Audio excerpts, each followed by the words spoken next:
All right, McClay football fans, welcome to another edition. This is the 2021 fall season, and we are ready for the preseason. It's fourquartersonline.com, and I am Mark Adams, and I'm here with my tag team partner, Coach Johnny Cofield, and we are proud to bring another season of McClay Marauder football here at beautiful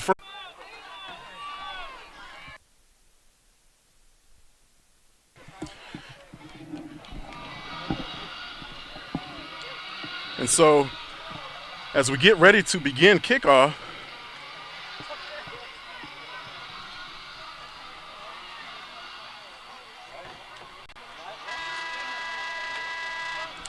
looks like the Marauders will go ahead and kick it away to Port St. Joe.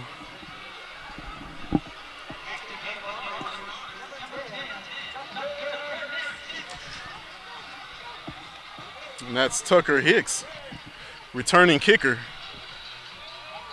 who lines up, kick it away.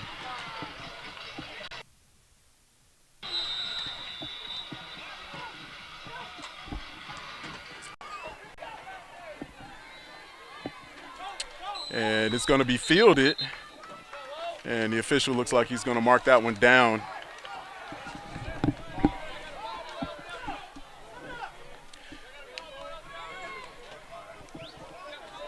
The Marauder defense will take the field for this preseason matchup.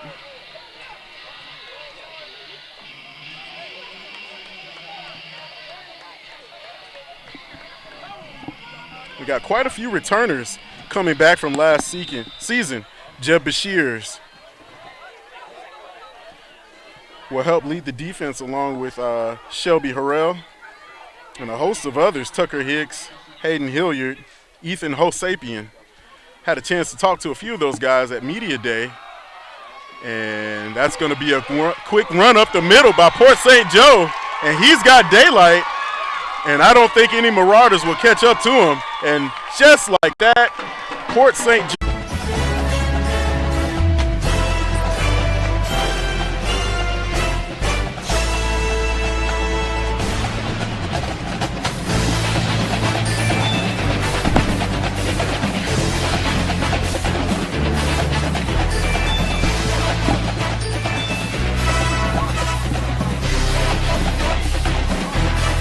Back deep for the Marauders to receive the kick is going to be Eli Harrell and Shane Croston. Shane Croston is arguably one of the more explosive guys on this team. Coach had a great season last year at wide receiver, and it'll be interesting to see where he falls into the fold this year. Got a couple of guys missing. From last year's team, and really just going to have to rely on some young guys to pick up the slack this year. Yeah, I think that was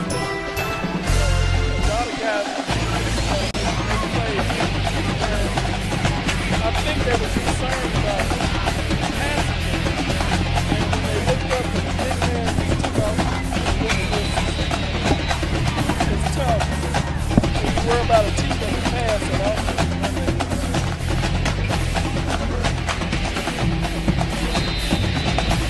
and so because of the preseason, I think it looks like we're not going to be seeing too many kick returns tonight.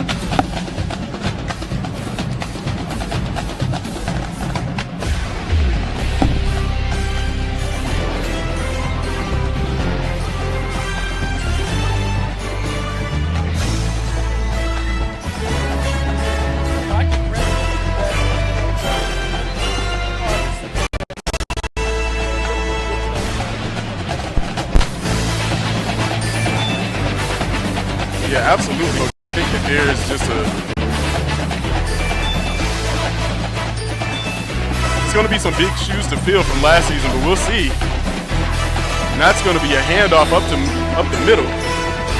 Nothing doing there.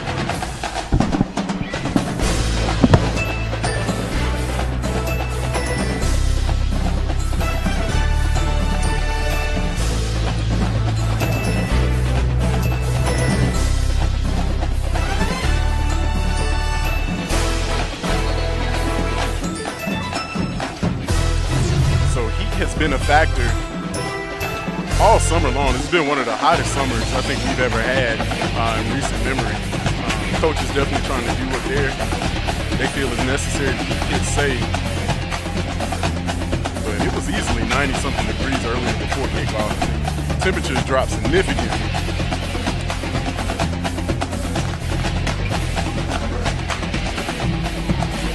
It is still very, very hot out here.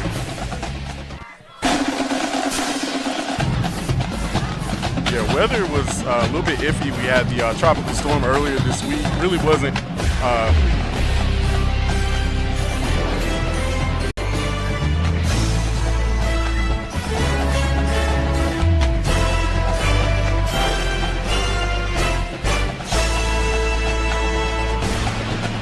again, we're going to do some. I think most of the kicks are going to be a little dead by officials. We're not going to see too many returns here tonight. Port St. Joe will take over for their second series. 10:19 left in the first. So McClay looking for some offense here as they send their defense back out on the field.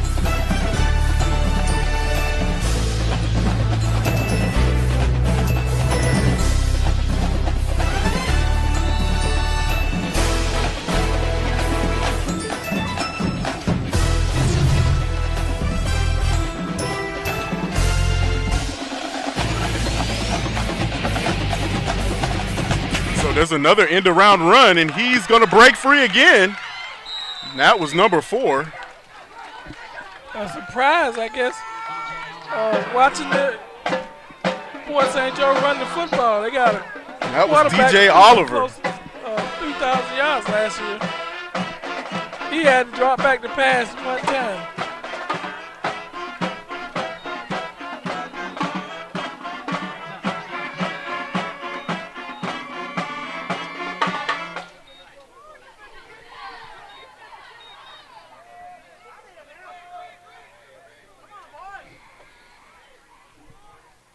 Port St. Joe is going to have a first down. And there's Oliver again up the middle. The big bruising running back is going to grind out what looks to be like another 5 yards. And so, Coach,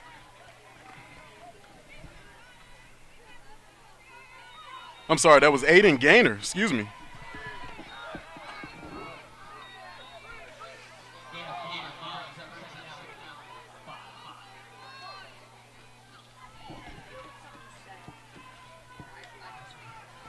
And that's going to be another handoff to number 5. Really working on their running game. And so we haven't seen them drop back to pass. Yeah, I guess Coach Jones, he pulled one on us. Yeah, I think it's funny. He has got the area's leading passer from last year, and so far he hasn't thrown a pass. So Port St. Joe has another fresh set of downs. And this time, Abianson is going to roll out. He's got a man open in the back of the end zone. It's going to be caught, and that's going to be a touchdown. Port St. Joe has found the end zone. Mark, that's what the run game will do for a passing attack. It keeps everybody honest. And that read option was pretty tough. He had a man in the flat. One behind the corner, they really put him in conflict. Look, it'll be tough when you got the running attack going like this and can actually throw the football as well as they do. And so Port St. Joe out to a comfortable 13-0 lead here in the first quarter, and really it's just been all ground game for the Sharks.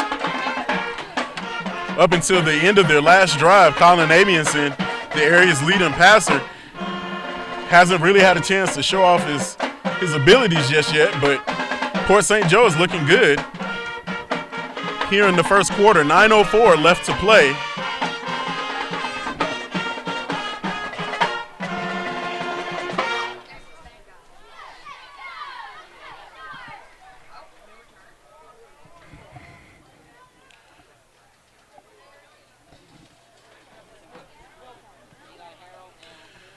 So Tiger Sharks out early, 13-0 with 9:04 left to play in the first quarter.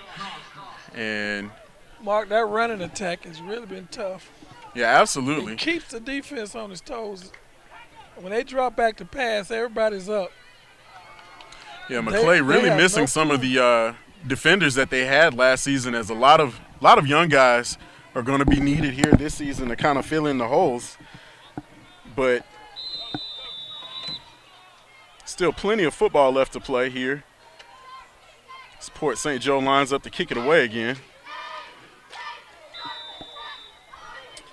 And again, we won't be seeing any return kicks tonight. This is as a safety precaution. Normally in the preseason, we don't see all three phases of the game in action. As coaches want to minimize injuries.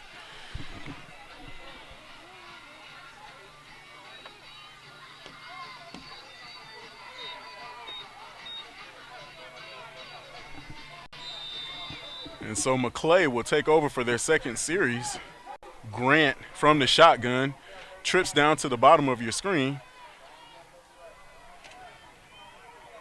Man in motion. And that pass is going to be tipped and dropped.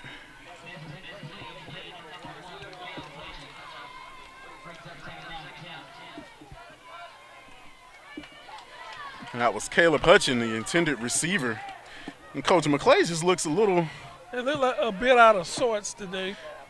Maybe they got to warm up about an hour and a half before Port St. Joe, and they came in about 40 minutes and got warmed up. Maybe they're a little tired. Maybe they warmed up. It was like 100 degrees out here, and the temperature just dropped. Yeah, Marauders not looking as explosive here. So I'm sure Coach Raymer will have something to say about that. Grant drops back. Has a man, but he is immediately hit and dropped by number 2, Lawan Zakario, in on the tackle for the Sharks. And that'll bring up 3rd and long for the Marauders.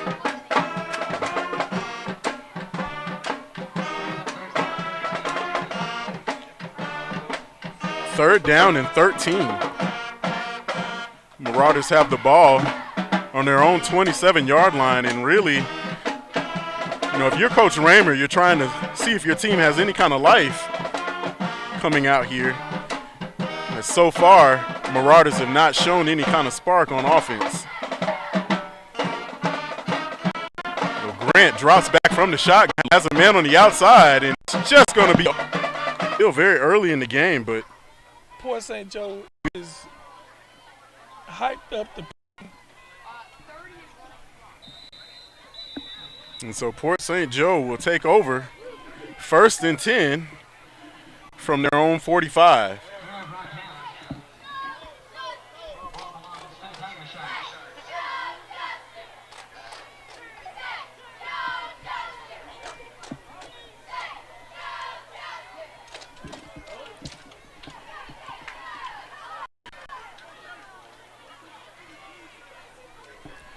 So it's 7:53 here in the first quarter. The Marauder, somebody on the Marauder team needs to make a play. Yeah, I couldn't agree with you more, Coach. I guess that's, looking to see who's obvious. But somebody got to make a play. Early on in the preseason, you have these matchups like this because you want to be able to see how your team's going to look. And that pass is tipped and still caught.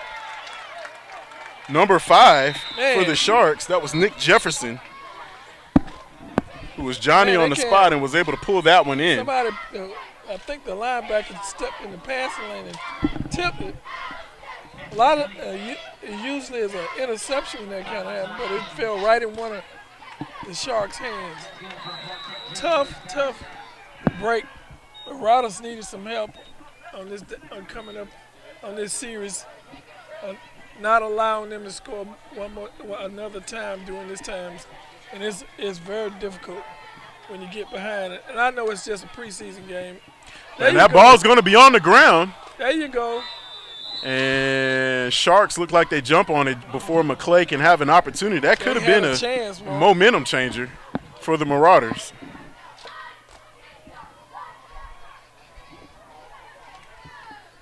That's the kind of thing that you need to happen. sometimes when things are not going your way, you need the other team to maybe relax a little bit, and you can take advantage of it.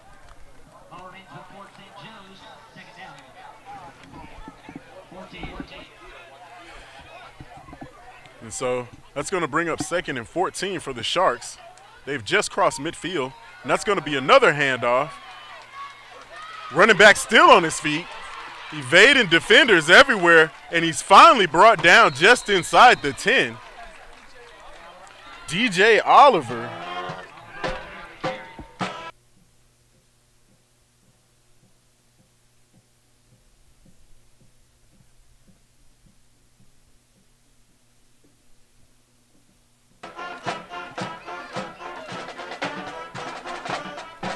And so once again, Sharks inside Marauder territory, looking for another score. Amian drops back, and he's got his man. Touchdown,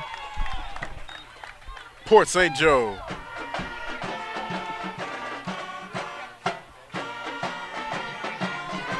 And with just a little bit over 6 minutes, Tiger Sharks are out to a commanding 19-0 lead over the Marauders.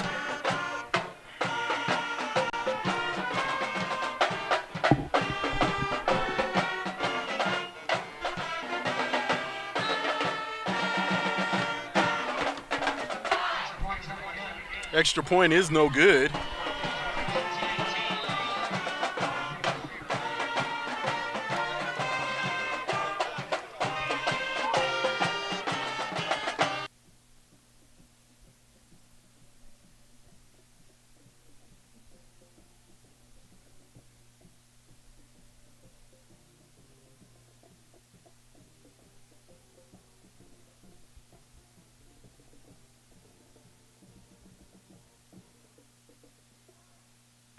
And so midway through the first, McClay trailing 19-0. It's been all Port St. Joe early, mostly due in large part to the efforts of Oliver and Jefferson.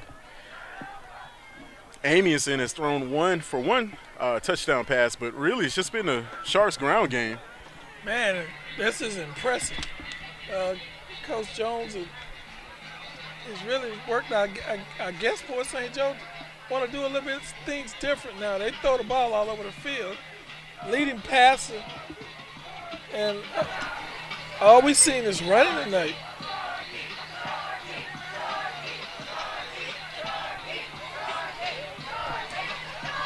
And so if you're Coach Raymer, I just have to imagine that you're looking for your team to come out with a little bit more energy here in the latter part of the first half.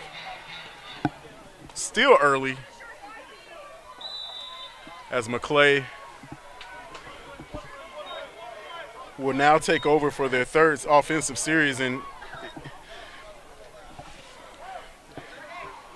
this is a little bit surprising. They still got quite a few guys coming back from last season. Looking at the roster, it's just where are those guys located in terms of being on defense, because clearly there's some key pieces missing from last year's team. But I know I could look at what Coach Raymer's, just imagining what he's probably saying to his guys is hey, gentlemen, where's the effort? Well, what I've seen is look like the middle is wide open. No one's coming up making plays. And I think they need, at least it's a spring, not a spring game, but it's a kickoff classic and it doesn't count. And you can correct. Most of the improvement comes from the first to the second and third week. You see a team improve, and this can be corrected. Yeah, absolutely. The old adage is that you can kind of tell how your team or how your season is going to go based on the first 2 or 3 games. And Coach, you've been there before. You've been in situations where you've had a complete turnaround midway through the season, so you never really know. And so McClay will take over their own 20-yard line. Trips receivers down to the bottom of your screen. Grant, once again from the shotgun. Grant gets the snap, looking for a man on the crossing pattern, and it looks to be some confusion.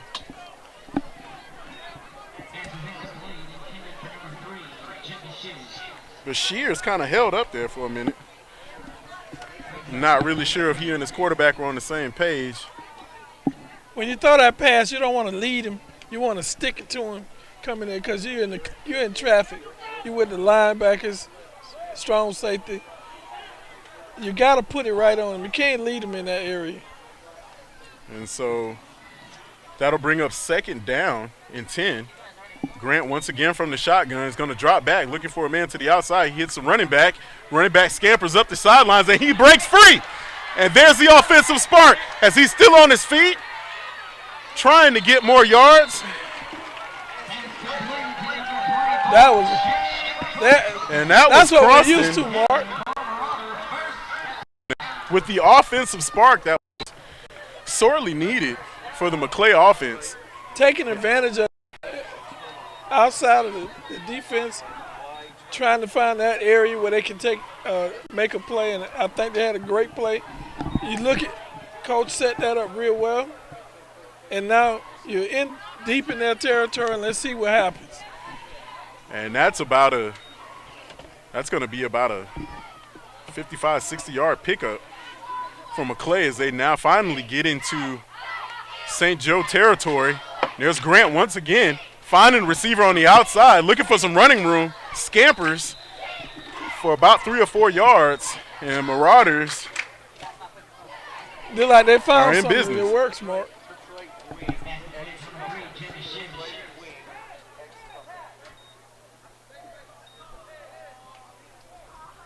I noticed on the Port St. Joe team, a lot of guys got their hand on the hip, which is an indicator they kind of winded. Yeah, absolutely. It's been hot. Let's not make any mistake. It has been one of the hottest summers on record, so we may see some cramps or some hands on hips here, but Marauders are definitely looking to take advantage of the opportunity. Grant scrambled for his life, and he's going to be hit and dropped. And that's number 7, Weston Brockelman, who was able to sneak through the offensive line. And you hate to see that happen as it just kills your momentum, especially when you're so close to the red zone. You want to stay ahead of the chains, especially when you're behind early in the game. You want to have some momentum. And you had that big play, and now, Mark, I noticed one thing about the coverages in the secondary. They must feel like they can handle the Marauders man-to-man because there's no safety in the middle of the field. Right. Trips to the bottom of your scheme. Grant, once again, on the crossing pattern, he's going to hit number 1. I think that's crossing. He's going to take a licking right before he gets dropped, but not before he picks up about 6 or 7 yards, and that's going to bring up 4th down here. Mark, on that play, what you want the receiver to have to be able to do is catch it, stick his foot in the ground, and get north and south as soon as possible. You don't want him to keep going cross field. And so that's going to bring up 4th and about 6 or 7. That play is open all day. They can go right back to it. You see that DB? You see that DB backed off a little bit? He was all crowding a lot of scrimmage before. Port St. Joe definitely trying to keep everything 5 yards in front of them. On the defensive side, Marauders are going to go for it. Trips to the bottom of your screen. Grant from the shotgun. And we've got a timeout. And so while we have a timeout here on the field, we're going to pause to take a timeout as well. This is 4 Quarters Online. We'll be right back right after these messages.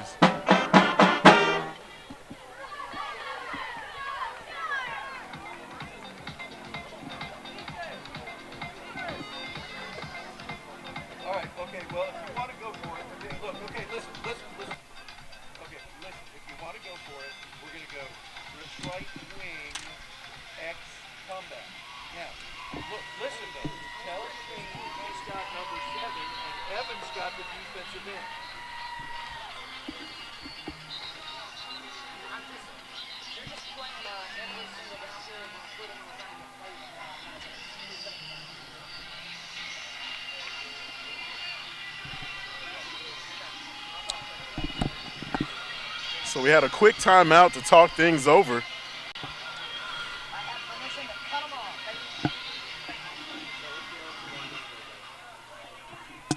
Marauders still looking to take advantage here on 4th down. Trips to the bottom of your screen. There's Shane Cross, and up there, lonely receiver to the top. There's Grant. He's going to go outside, looking for Cross and can't find him. He goes back to the middle and just overthrew his receiver. And that's going to be a turnover on downs for the Marauders. And really, man, how crucial was that sack there on 2nd down? Yeah, those 4, losing those yards. Now you got to make up. You got downfield. Football is like a military, a battle. Gaining ground, and when you can't give up any, especially when you're behind 19-0, and you need something positive. But at least they're back up deep in their territory, and so maybe the defense will bring some this series and stop the Sharks from just running up and down. So Port St. Joe defense hangs in there with 2:57 left to play in the first quarter. As Amienson from the shotgun position is going to hand it off once again to the running back. Skirts the defender, scoots around the outside, and he is off to the races once again. One defender to beat, and he is gone. And it looks like the officials are going to say he stepped out of bounds. And that for sure was going to end up in the end zone. A lot of missed tackles in them.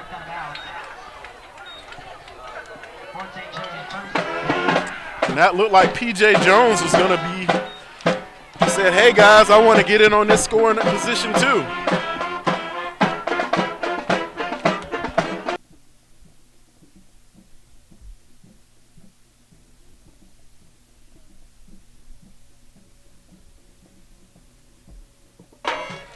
And so Sharks will take the field position definitely. And the McClay defense definitely trying to establish themselves here. Amienson's going to hand it off again. Running back is going to shake off several defenders, stays on his feet before he's finally hustled out of bounds. The McClay defenders are getting penetration up the field. They're just not able to bring these running backs down. You got to bring him down. You got to get. They're getting arms on him. They're touching shoulder pads, but they're not able to bring him down. Roll your hips and bring him to the ground. He's a load. And that's DJ Oliver, the big running back for Port St. Joe.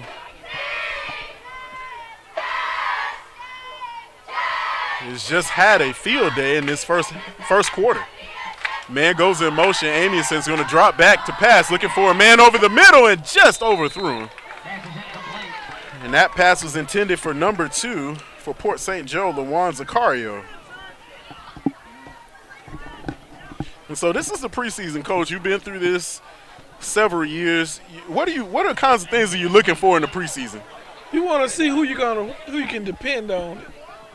It makes a big difference. You're watching the game, even in a game like this, who still fight. That's what you want. You want to see somebody gonna fight through, because you can get behind, but 2 big plays and you're in the game.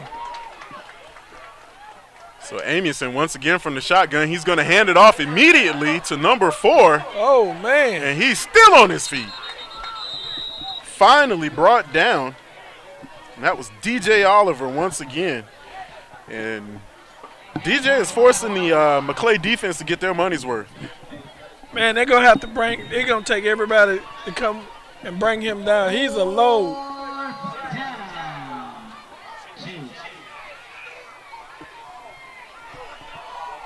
I don't think it's any secret who getting the ball. No, when you got a back like Oliver. They got the big backfield in there. Amienson once again in the shotgun. Looks to hand it off. Nobody there. Looks like some confusion before Amienson was going to have to Did he make it? Take it himself on a quarterback keeper. Not sure if that was going to get enough for the first down. Official says it is. And that will move the chains for the Tiger Sharks. And so that was a busted play, but Amienson had his wits about him and was able to pick up the extra few yards there to keep the drive alive. When you have an experienced quarterback like that, they don't panic. He knew that. Amienson was one of the top passes in the area last year. He hands it off to Oliver again, who's on his feet. finally brought down by number 2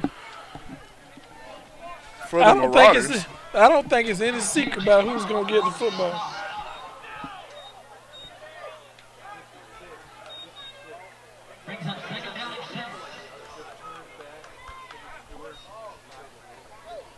That was James Mura on the stop.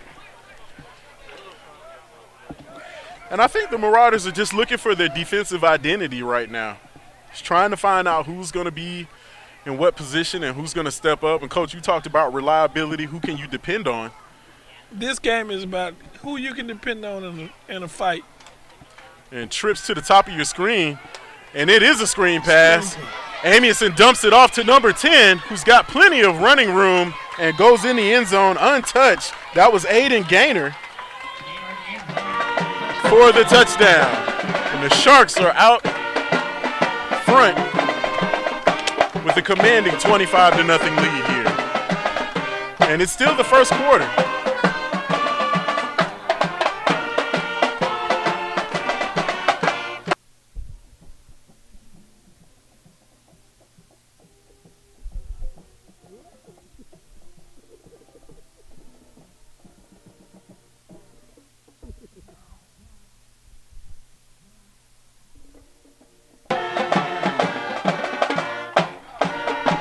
Kick is up and good.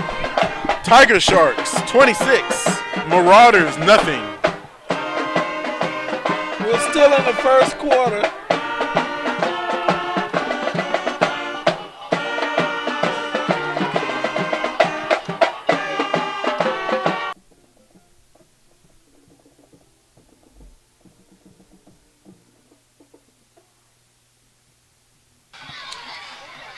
Okay, we want to read off a couple of sponsors here. Accentria Insurance.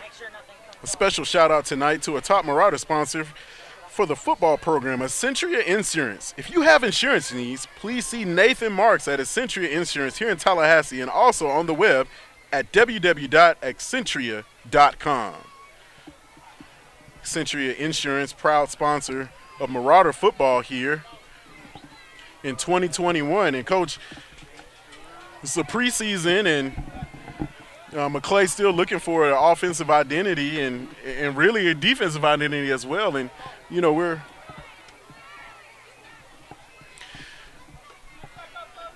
well, Mark, this is really looking at what the season's gonna hold up to here this season, and it's just gonna be, you know, it's gonna be a fight, especially in 3A, because McClay is in the same region as Florida High, and they're one of the top-ranked teams in the state. well, And so, well, Mark,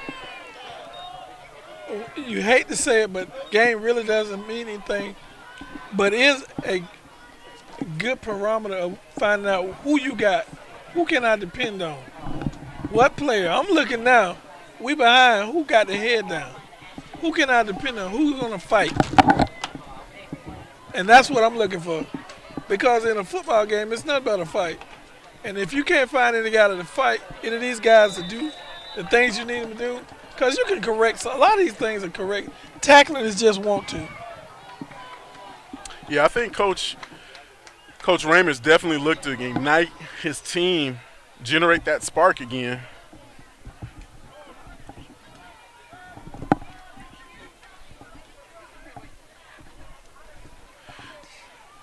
And so as the first quarter winds down here, Grant's going to drop back. Has a man. He's hit. And pass is going to fall incomplete. And Port St. Joe defense establishing themselves early on. Can't get it to work.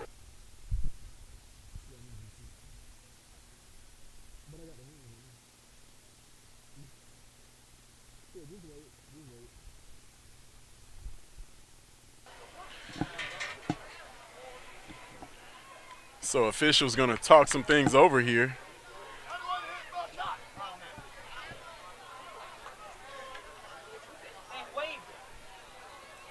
And the flag that was thrown is going to be waved off.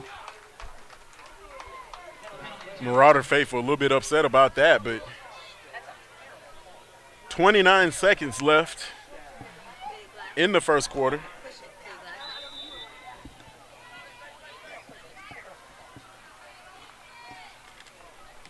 And that'll bring up 2nd and 10.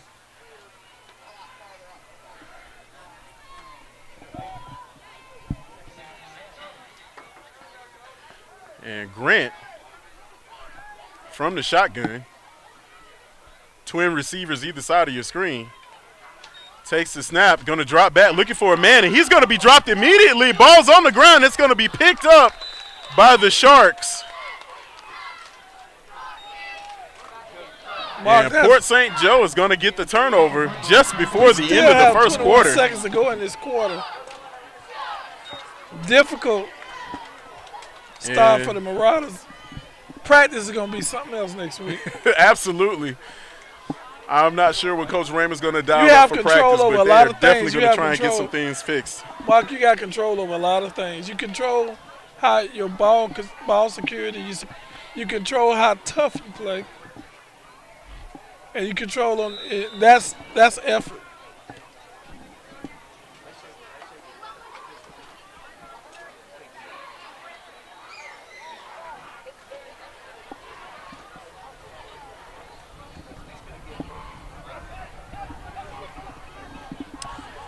And so Marauders find themselves in a really deep hole here as we wind down the first quarter. And looks like somebody jumped off sides on that one early. As the jet sweep will be nullified.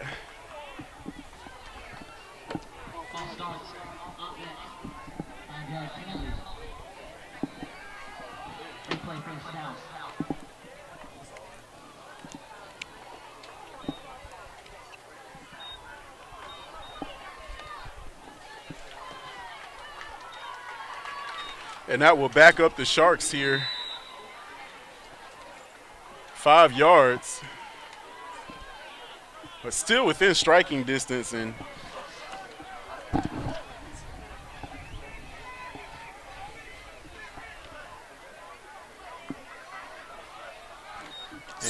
we've got again. Another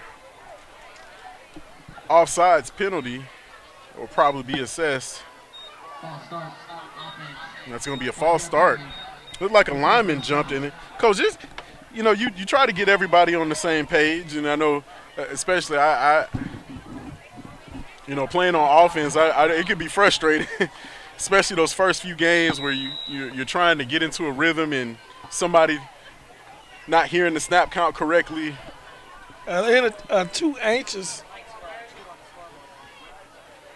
And so that's going to back up the Sharks another 5 yards, and it'll be 1st and 20.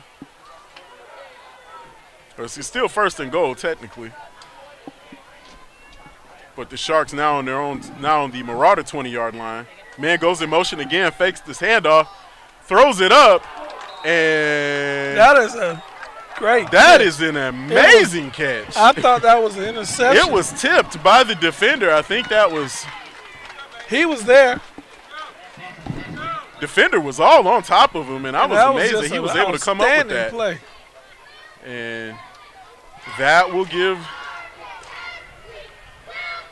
the Sharks 2nd down in about a foot.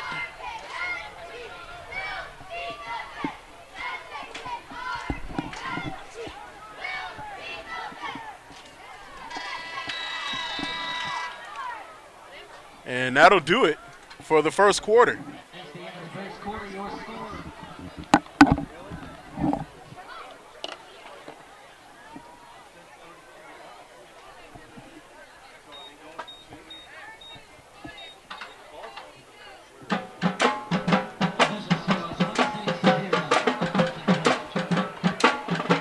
And so at the end of the first quarter, as we move into the second, we're going to pause and take a break here. This is 4quartersonline.com, and we'll be right back right after this.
Okay, as we come back from out of the timeout, as we out of the break here, start the second quarter.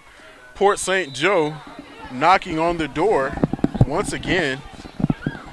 And if you're just joining us, it's been all Sharks in the first quarter as they are out to a commanding 26-0 lead. And the end-around run is going to go into the end zone, and we'll tack on another 6 for the Sharks. Mark, I think that was a little wildcat they just did. Something different. And I'm assuming the Sharks are working on some things they might want to do during the season. And Sharks come on to kick the extra point.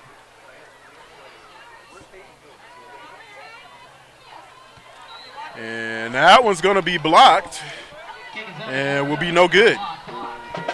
Now that's a part of the game where those kicks are very important. And when you're in a close ball game, you want to be able to make your extra point.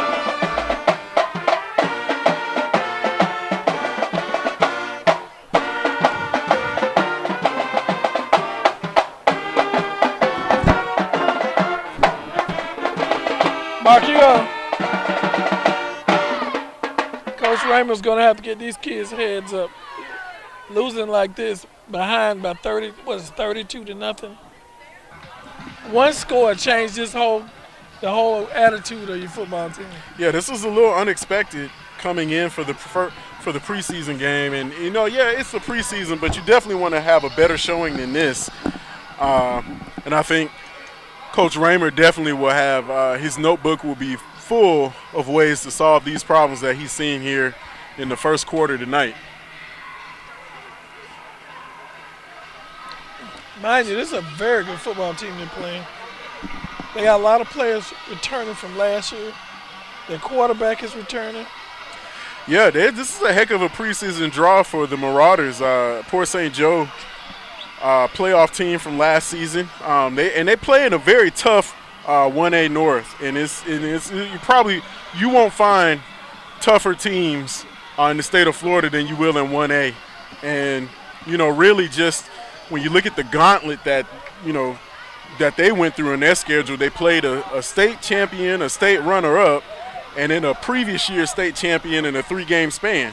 So Port St. Joe definitely battle-tested, but McClay definitely has their work cut out for them. But there's still plenty of pieces in the schedule still may pose to be a little bit favorable as we get into the upcoming weeks. Marauders will take on Hamilton County right here at home next week to open the season, week number 1 here at Frank Shaw Field. And Hamilton County, another 1A school, coming from a different part of the state, just north of Lake City. But Hamilton is definitely, over the past several years, they had a state championship, or excuse me, a state runner-up team about 3 or 4 years ago. And so we'll see what the Marauders are able to do next week. But for right now, they've got their hands full with the Tiger Sharks still in the first half in this preseason matchup. I see some the Sharks have put some more younger kids in the game. And there's Croston. Excuse me. Wow. It's Caleb Hutchin on the reception. Really?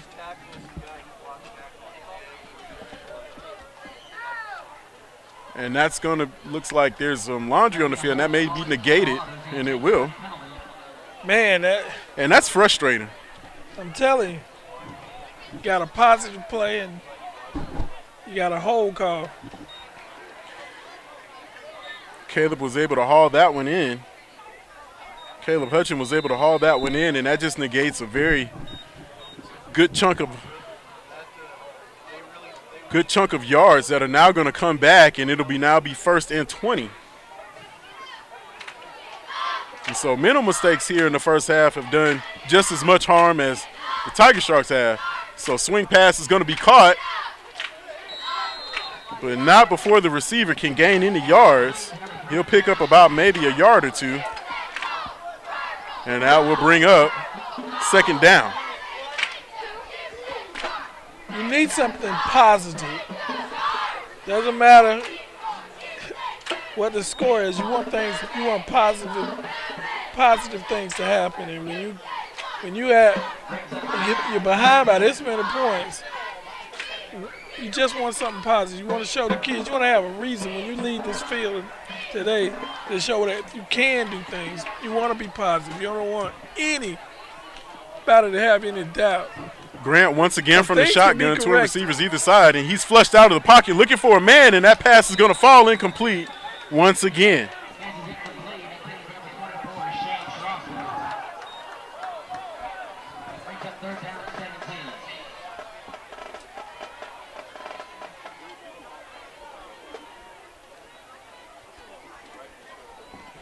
So facing a third and long situation again, as it's kind of been the tale of the night for the Marauders, as they've just been looking for any kind of offensive spark.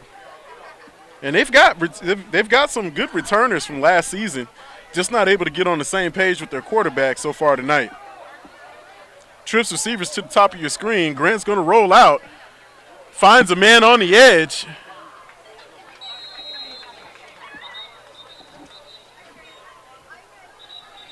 And the receiver's going to pick up about 5.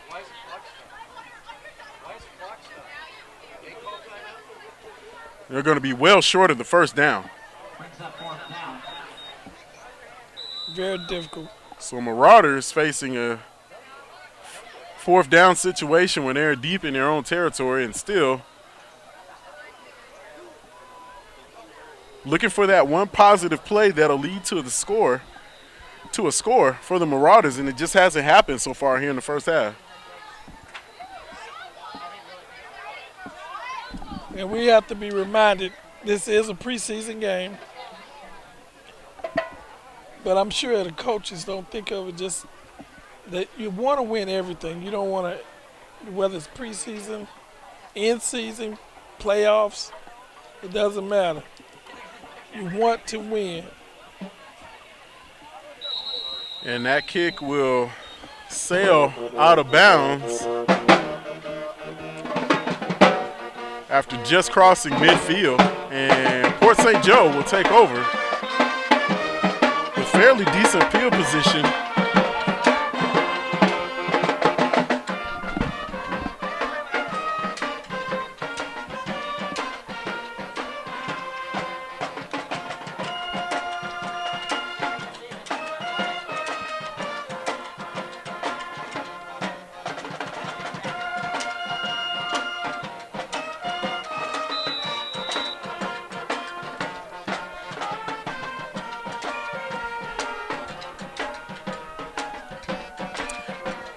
And so Tiger Sharks will take over 1st and 10. Man going in motion. Amyson drops back looking for a man deep down the field. And it's going to be caught by number 1, Dakota Quinn. Hauls in the long reception, and Tiger Sharks once again are in business inside the Marauder red zone. Amyson is picking up where he left off last season, Coach. Just had a really good season last year and was throwing the ball all over the place, and it looks like he's picking up where he left off. Amyson once again looking for a man downfield. He's going to take off using his legs, and he's going to run it out of bounds right before he was able to pick up about looks to be about 4.5, close to 5 yards. And that'll bring up second down in about maybe 7.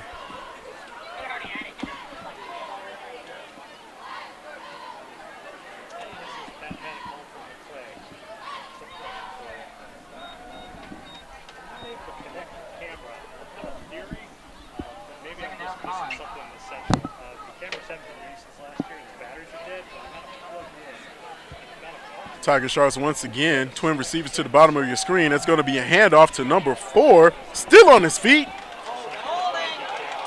And he bowls over a defender trying to make his way to the end zone. DJ Oliver just having his way tonight.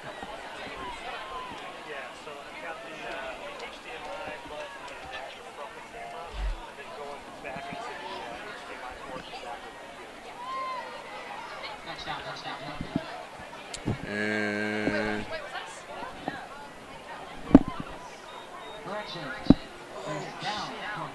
Sharks will have the ball on the Marauder 1 yard line.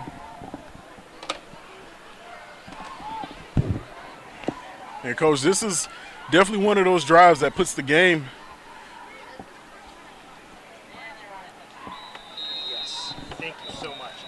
into a position where it starts to get out of hand quickly. You just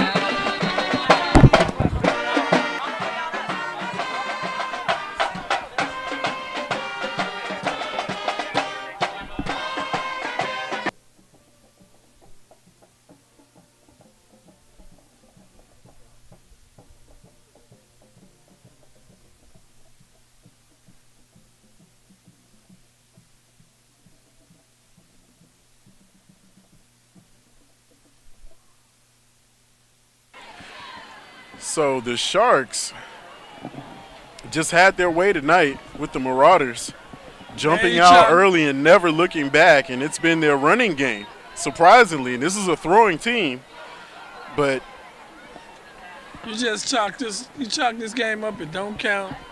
You great practice next week. You don't worry. I don't even see any reason to watch the film. Unless you just want to, coach and take it in there and show the kids what we missing. Something to play. And it's been kind of running back by committee tonight, but mostly DJ Oliver has done a lion's share of the work for Port St. Joe. And that kick will be muffed. And so Sharks 38, Marauders nothing, as we near the midway point of the second quarter.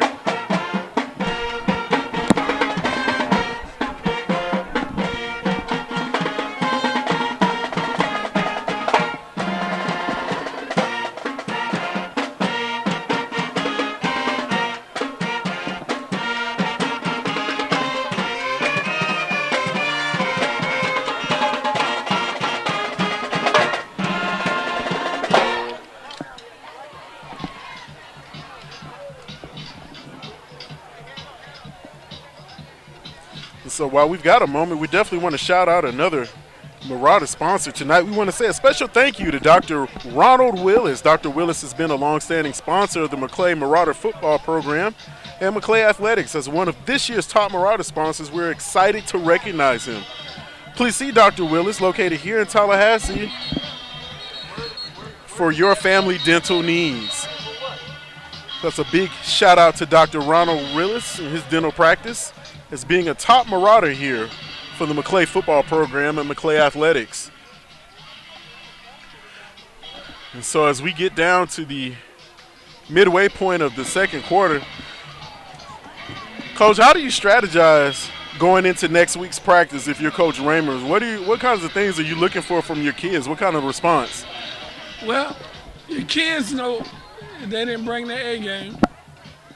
And you kind of just chalk it up, hey, we got that out of the way. Everybody has a game like this. I don't care how good you are, you don't come with your A game. And you make corrections. And I know we used to we come on Mondays and we correct things. We can show them on the film what you did. If you didn't give us the effort. If you're missing tackles. And really, a lot of this is missed tackles. And so the kick is going to be up and away. Why do you wait to pick it up? Why do you run by it when the ball hits the 35? And so Marauders really just kind of trying to find some positives here. Every time they get something positive happen. That was It's just been a rough go of it. something.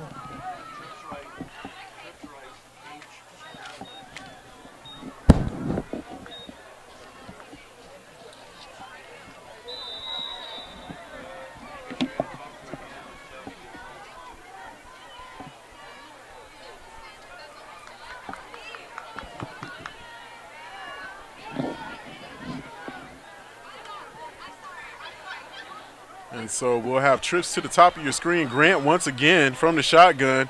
There's a quick screen pass, and it's going to be complete. Back has running room, and Marauders have their first positive play of the second quarter here, as the screen pass will go for almost 20 yards. No penalty flag.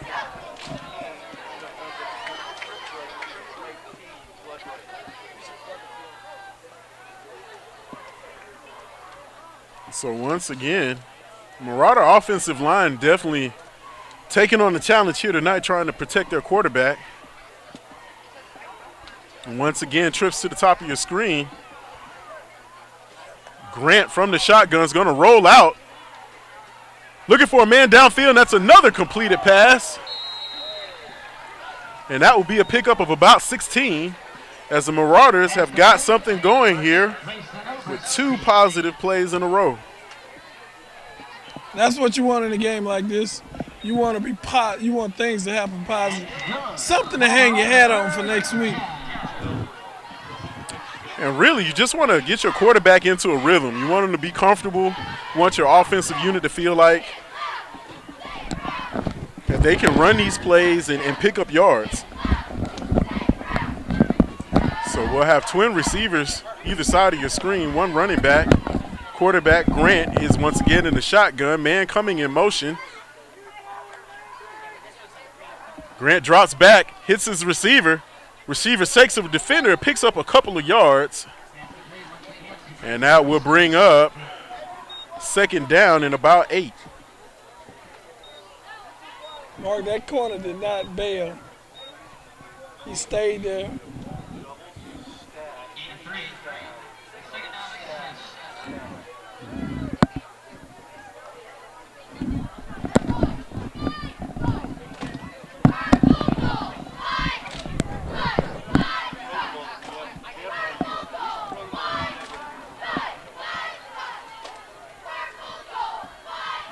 Grant once again from the shotgun, looking for a man, has a scramble, and he finds one.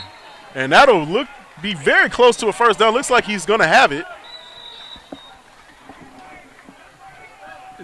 They moved the chains. You want to keep something positive going on.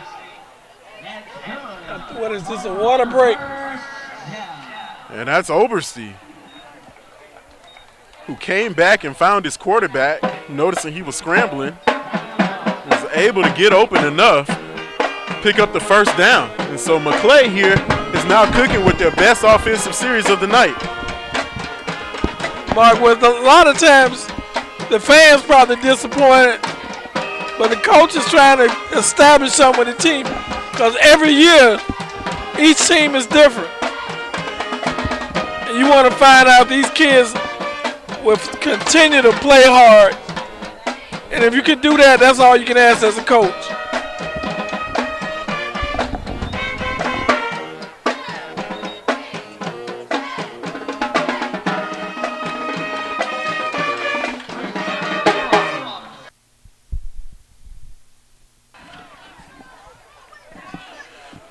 And so Marauders are definitely trying to take advantage.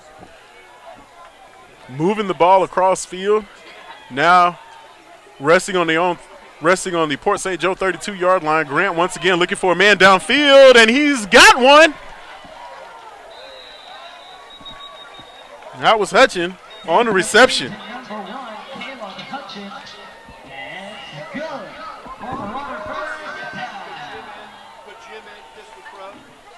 The Marauders are in position to get their first score tonight. And so McClay has the stove on, and they are cooking with gas as they are now inside the red zone for their first time tonight, looking for their first score.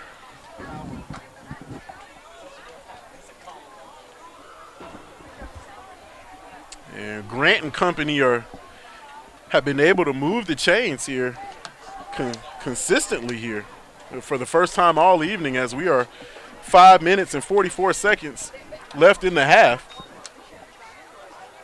And we've got a handoff. That's going to be to number 24 looking for the edge, and he's got it. Touchdown, Marauders.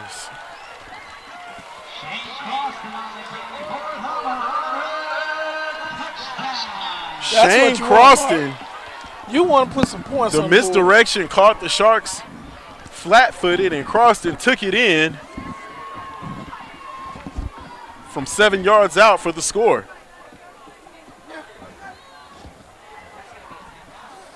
And so McClay has ended the drought and has found the end zone for their first score of the evening. Still trailing the Sharks 38-6.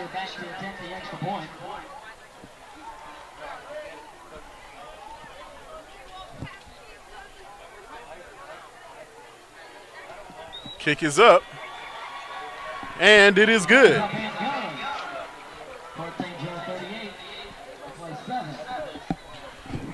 So the Marauders. If you can have a good defensive stop coming up, you have a chance to maybe put another point, some more points on the board just before the half.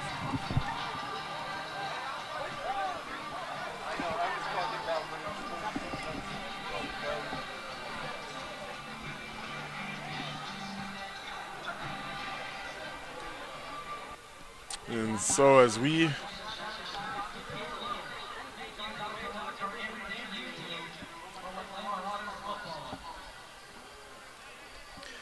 we're going to take a moment here to shout out another top Marauder. We want to give a special thanks to Brown's Refrigeration. Please see Jake Brown for your commercial and residential refrigeration needs. That's Brown Refrigeration. And to Advanced Business Systems, contact Brian Snow for all your office needs. Whether basic needs or the latest technology, they have it all. So that's a special thank you to Advanced Business Systems and Brian Snow and Brown Refrigeration and Jake Brown.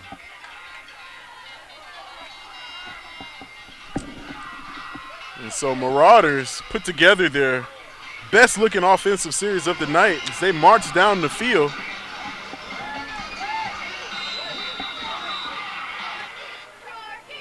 And that's a booming kick. That's what you want. It's going to be a touchback. And Sharks will take over 1st and 10 on their own 20. And Coach, that last offensive series looked really good for McClay. Yeah, that's what you want as a coach. I can take that. I can look on the film and I can say that's a positive.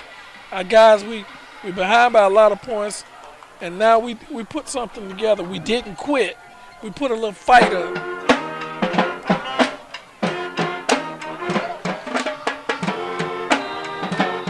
And now it's up to the defense. Let's see what they can do. Yeah, absolutely.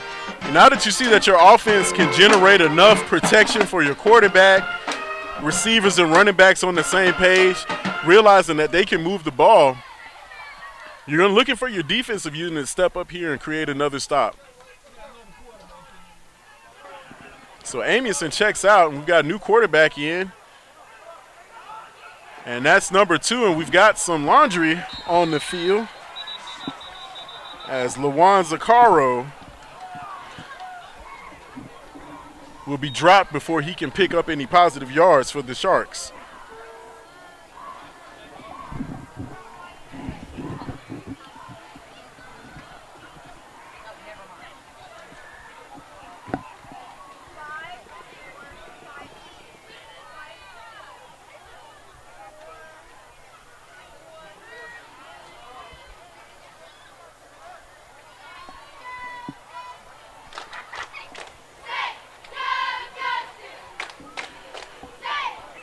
So that'll back up Port St. Joe quite a bit.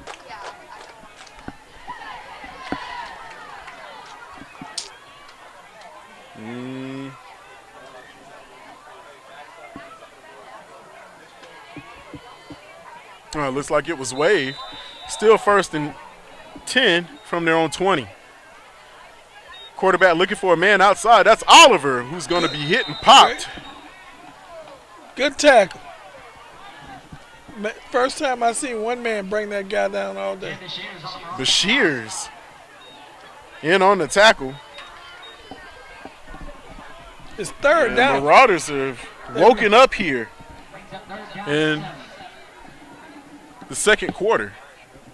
4:55 left to play.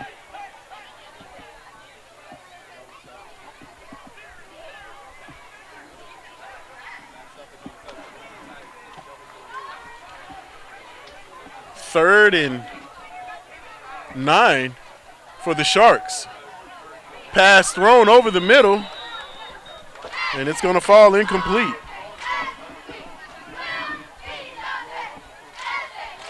And Amundsen checks back into the game.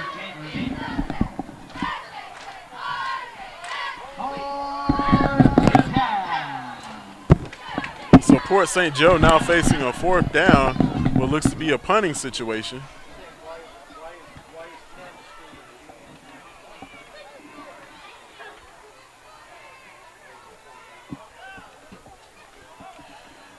And for McClay, this is what you want. Is this the first time they punted out good? Yeah, this is the Sharks' first time punting.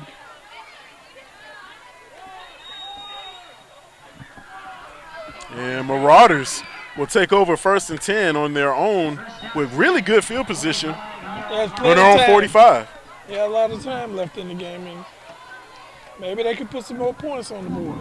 Yeah, plenty of time left as we're still 5 minutes away, or 4.5 minutes away from the half. And if I'm Coach Raymer, this is what I want to see. My team kind of waking up a little bit and, you know, kind of showcasing what they can do.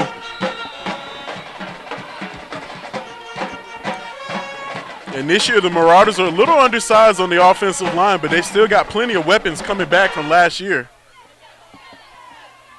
Croston, Hutchin, and Grant, some of the main returners from last season. Back comes in motion. Grant's going to hand it off, and he's going to be stuffed, trying to get up the middle.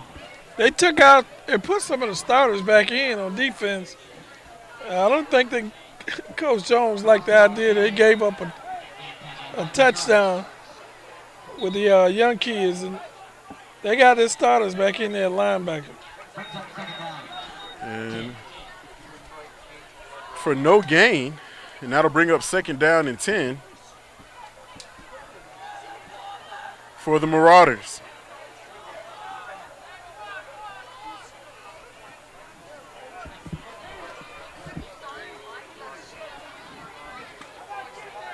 Grant once again from the shotgun, trips to the top of your screen. He's going to roll out, being chased. Got a man open and a diving catch. Good enough for the 1st down. And that was an excellent catch by Obersee, helping out his quarterback there, who was being chased Mark, they by call 3 that Shark incomplete. defenders. They call it incomplete, Mark. Uh-oh. And that pass is going to be incomplete, actually, but a nice effort. From my angle, it definitely looked like he had it.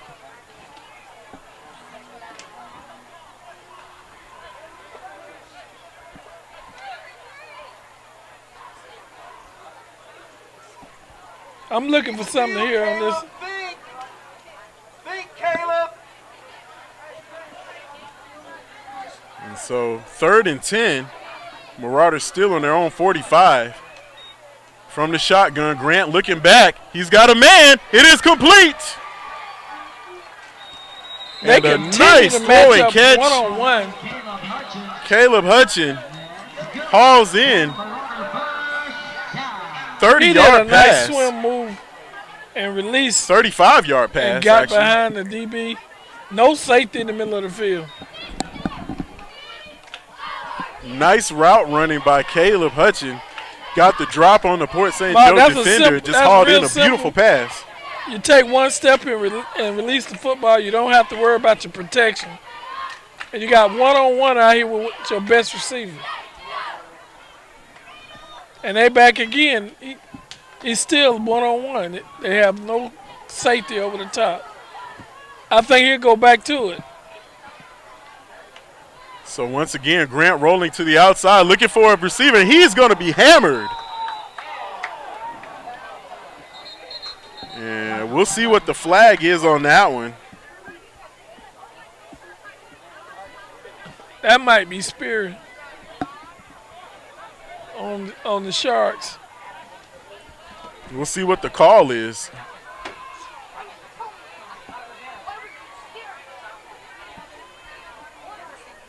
And Grant's going to walk over to the sidelines just to get I think that was helmet to helmet.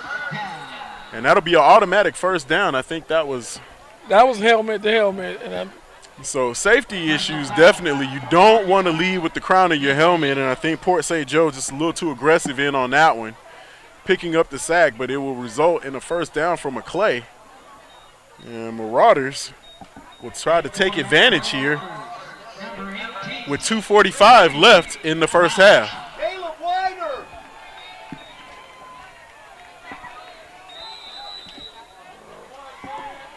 Trip receivers to the top of your screen. Grant from the shotgun. Drops back looking for a man on the crossing pattern, and that's going to be batted down by the Port St. Joe defense.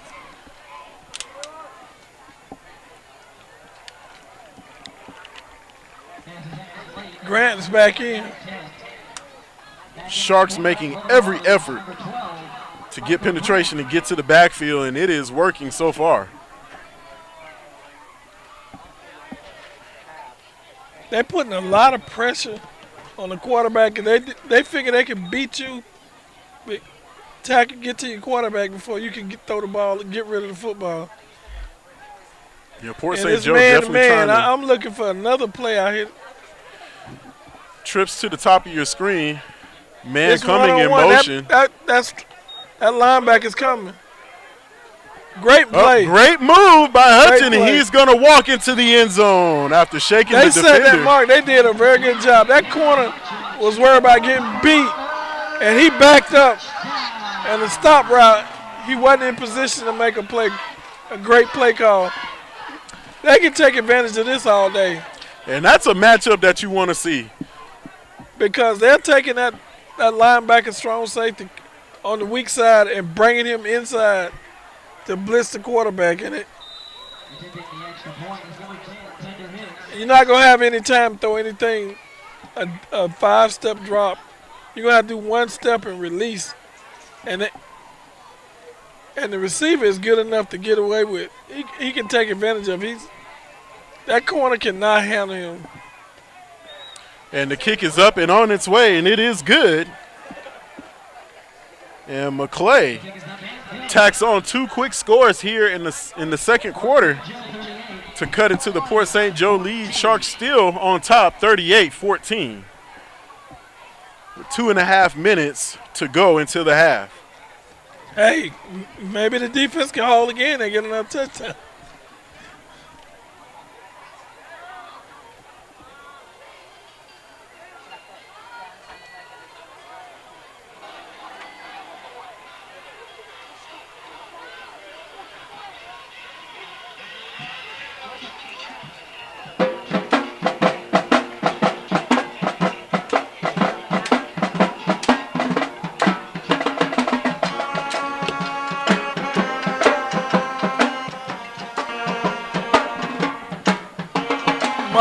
Caleb Hutchins is having a great game.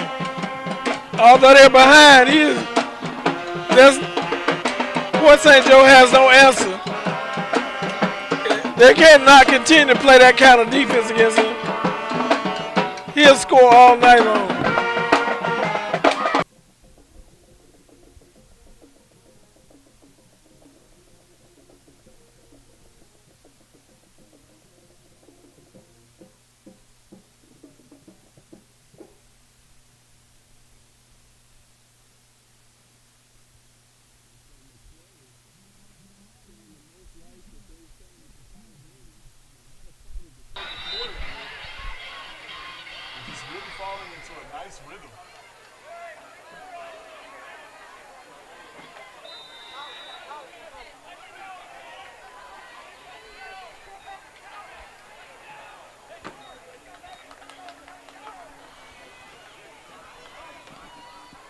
Let's see what kind of fire the defense can bring right before the half. You don't want to give up any more points, and you want to be able to play and get another stop and maybe get an opportunity to score.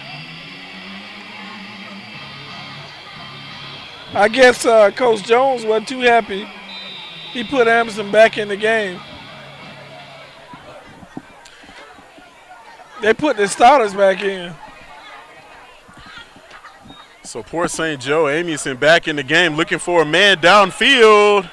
And that pass is going to be overthrown.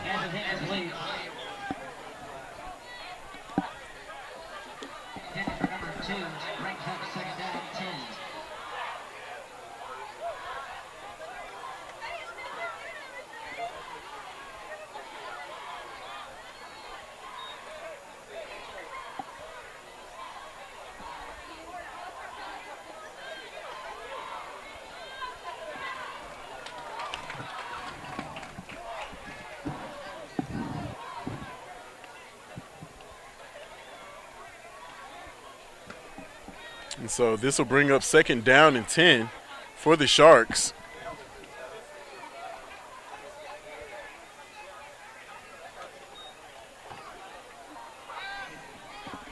And that pass is going to be over the middle and complete. Great move. And that's going to go for a touchdown, but we've got a flag back on the field. I see some laundry and it back looks here. like that one will come back. Mark, they're going to call that back.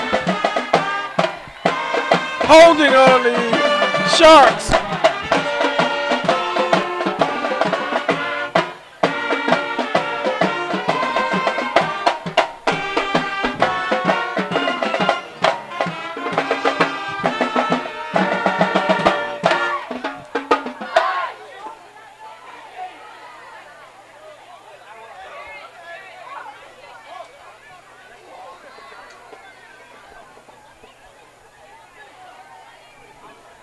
Although they called it back, what a great play by that young man. Nick Jefferson.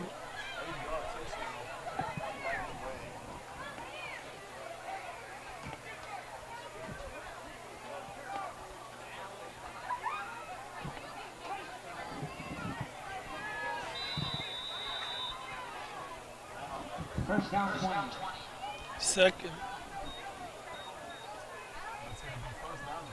Second, Mark. They hit. Second down. Oliver with a nice move, still on his feet, and finally dropped after picking up about. It's 3rd down coming up.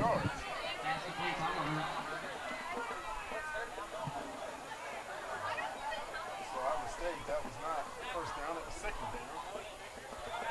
It was 3rd down. This brings up 3rd down. 14.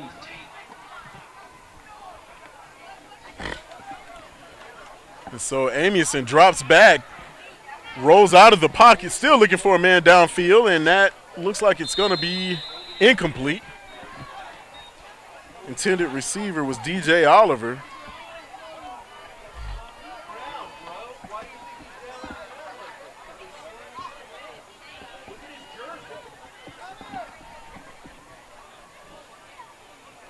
Defense stepped up that time, and they got another.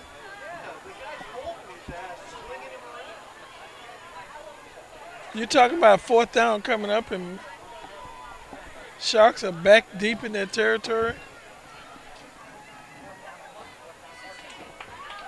And they're getting ready to punt the ball off. So that brings up a punting situation for the Sharks.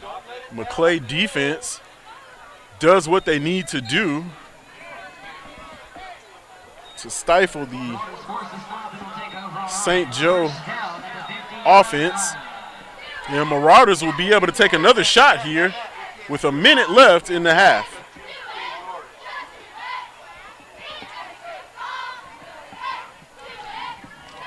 So while we're waiting, we want to go ahead and call out Accentria Insurance, A special shout out tonight to Top Marauder sponsor for the 2021 Marauder football season and program, Accenture Insurance. If you have insurance needs, please see Nathan Marks at Accenture Insurance here in Tallahassee, and also on the web at www.accenture.com. Let's see if the Sharks change their defense and see if they address. They're putting a bigger guy. They put number 2, Lawan Zacario, and they're going to press coverage on him. They look like man-to-man. And so trips to the top of your screen. Hutchin once again isolated down to the bottom. Grant's going to roll out looking for a man. Just overthrew him, trying to avoid the pressure. Mark, I'm watching Hutchins over here.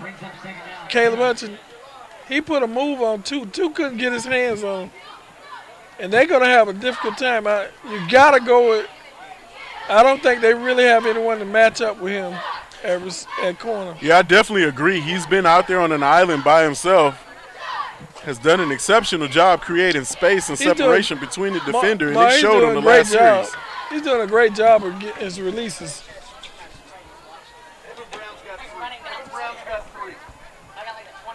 So, same formation. Hutchins still isolated down to the bottom. Grant's going to roll out looking for a quick dump off, and he's got it. Pass complete to number 3 for about 8.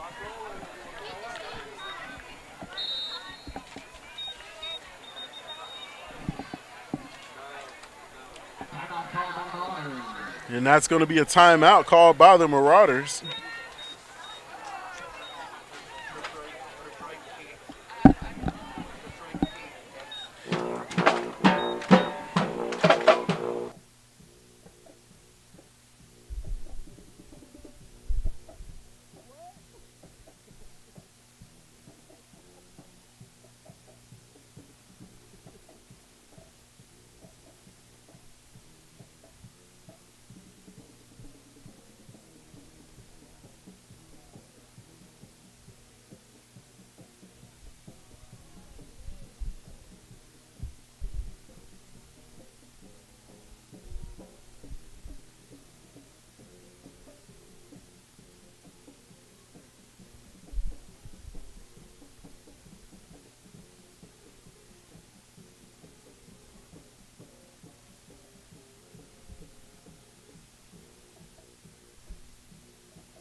And so as we come back in, McClay, and that's going to draw a flag, and I'm not sure who moved first.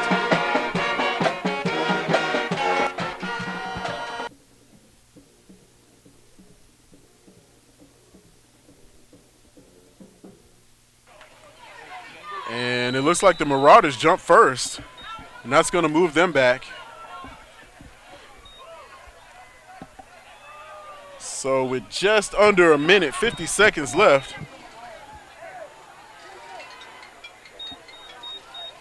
that's going to end up being 3rd down and about 8. Grant rolling out, flush from the pocket, looking for a man downfield, and he's just going to have to throw it away. And Hutchin definitely created some space out there, but his quarterback just didn't have enough time to get rid of the football. He got great release, and what the defense is doing, they said, look, he might beat our DB, but we're going to beat your lineman and get to the quarterback. And Port St. Joe was definitely winning the battle up front, but McClay still finds some bright spots here and there. If they can get their quarterback out of the pocket, he seems to be able to find his receivers. And so that's going to bring up 4th and about 7 as McClay's going to opt to go for it here. Grant drops back, looking for a man on the outside, and he's got one, still on his feet. And he's going to be close to a 1st down, and we'll see where the officials mark it.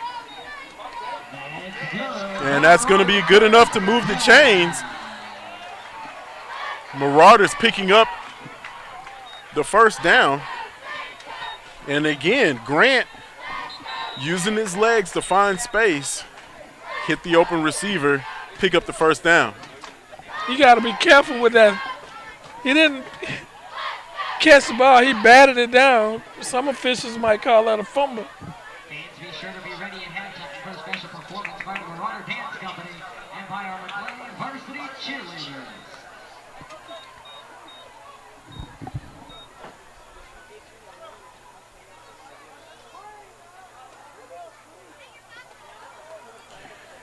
So that's going to bring up second down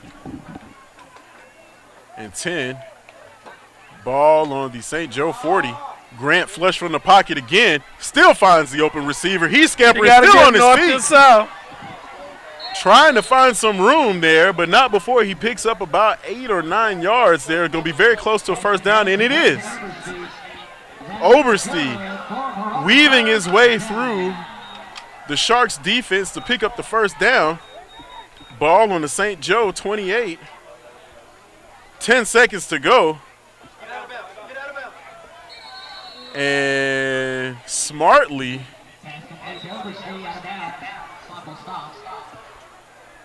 Grant hits Oberste as Oberste finds his way out of bounds. And, Coach, if there's only one play I'm going to run here. There's only one play I'm going to run here. But I'm poor St. Joe. I know that, too. I think the clock ran off a little bit more time than it did, but there's going to be about 5 seconds left on the clock, and I'm looking for Hutchin on the fade. Yeah, it's not really 1-on-1 out here. It's Max just, protect. You definitely want to isolate your best opportunity to create a scoring. And what the Marauders are doing, they taking that linebacker out by putting a receiver. And so, got a timeout here. Marauders are going to think it over. Might as well. You have 5 seconds probably. Go run the clock out on this play for this half. And so we want to take a moment to say a special thank you to Dr. Ronald Willis. Dr. Willis has been a longstanding sponsor of McClay Athletics for many years. And as one of the top Marauders for this season, the McClay program is excited to recognize him. Please see Dr. Willis located here in Tallahassee for your dental needs.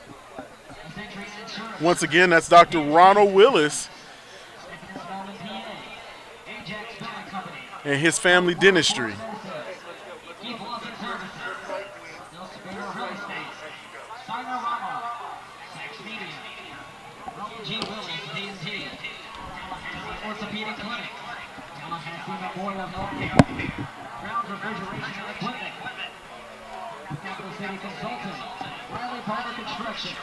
And so McClay comes back out onto the field and really looking for the offensive line to create just a pocket of protection here for Grant. See if he can get this throw off. And if you're a St. Joe defense, they'll look for them to send somebody on a blitz here. Grant once again from the shotgun, trip receiver to the top of your screen. Hutchin, lone receiver down to the bottom, and there it is. And just overthrown to the outside. But that's kind of where you want to put the ball. You want to put it over his shoulder and don't give the defender an opportunity for him to catch it. And so there'll be 2 seconds left. You want it on the field, though.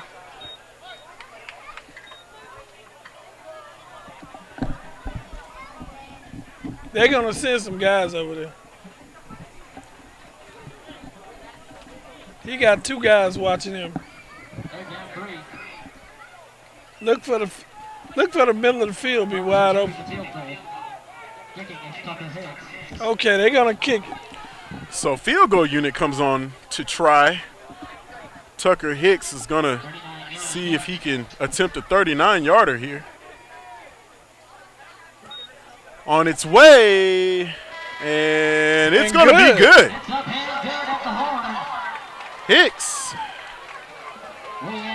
Mark, the first half started off kind of bad for the Marauders, but looked like at the end, they put up 17 points, and They're still way behind, but that's an impressive end of the half.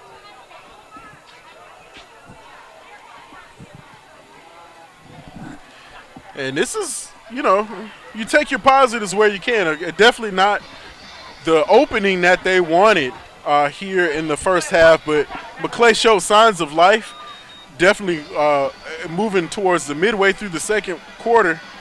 And, you have to, kind of take what you can get. And I think defensively, definitely are looking for some guys to step up here. But from last season to this season is a complete different look for this team. Even though they returned quite a few guys, in the interior is where you can tell the difference is, especially on the offensive and defensive line and at the linebacker position. Just gave up a plethora of running plays in the first half that just really set them back. Yeah, I think you also, though, you got a lot to really build on for next week. And when they're coming back scoring 17 points, I think that's impressive. And when your defense stopped them 3 straight times, they put their starters back in. It wasn't just the backups in there. They put some of the starters back in.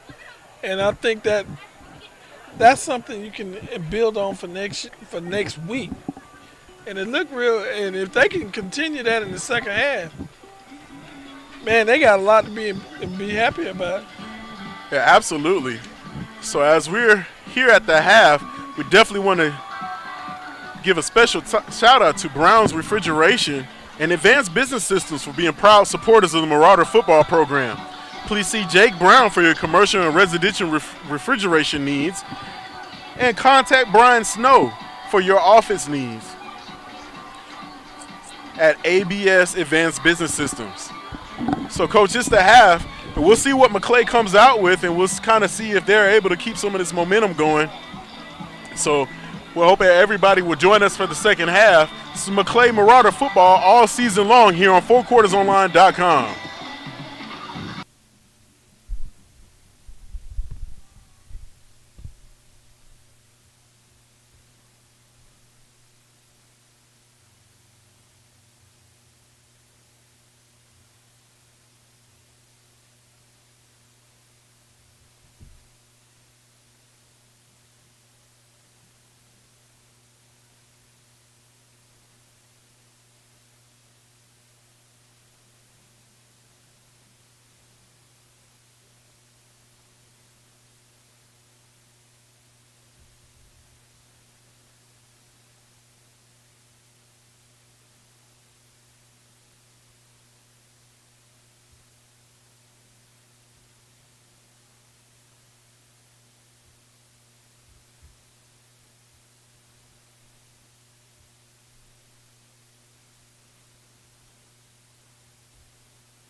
2 years ago, in this very site, we launched the I Think initiative.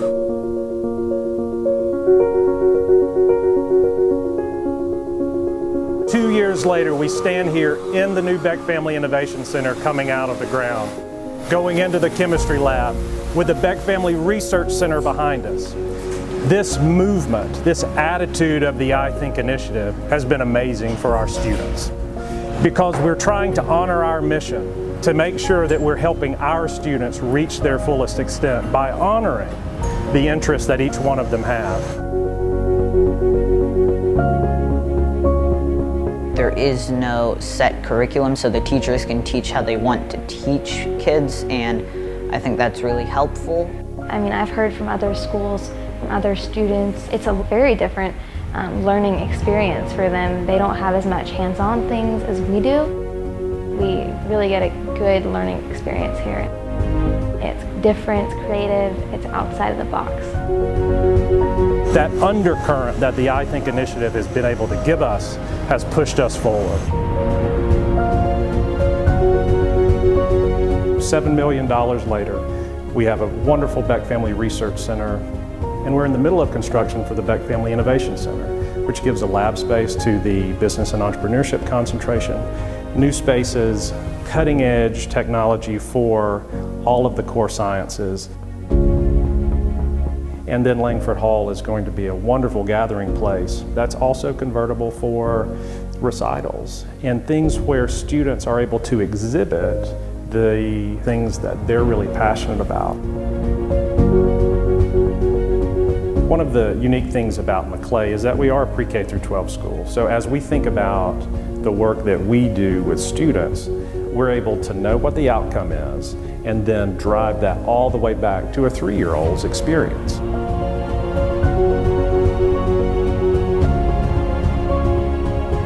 When I think about our alumni, can they walk out and know that no matter what the world's going to throw at them, they can do it? It's that understanding that life is a journey, but it honors those who take the field and have the courage to lean into those problems. That's what a McClay graduate walks away with.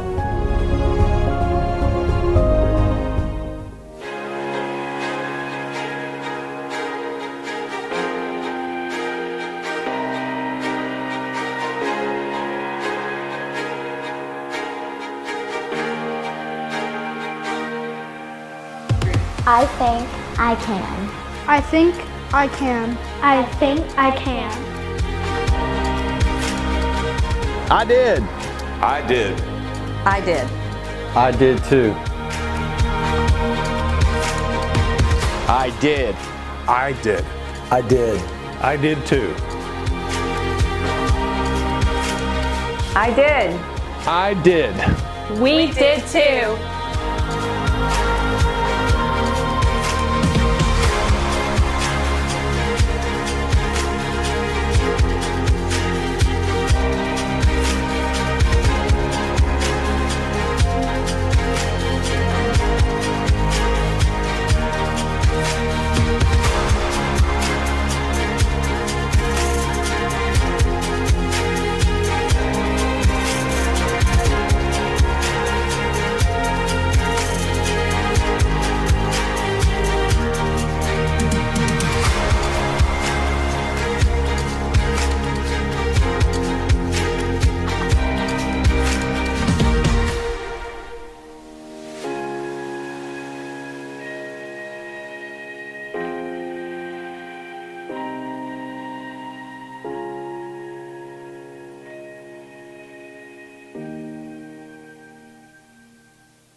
My name is Avery Smith.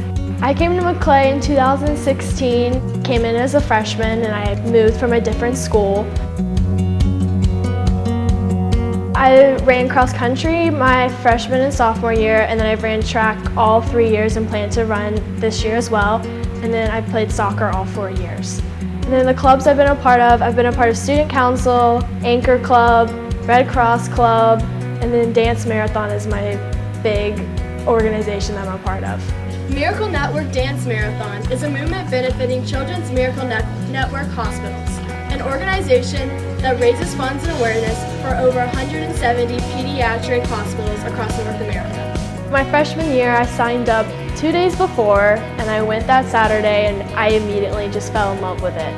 I think it's so cool that a group of students can get together and raise thousands of dollars for the families and for kids with pediatric illness.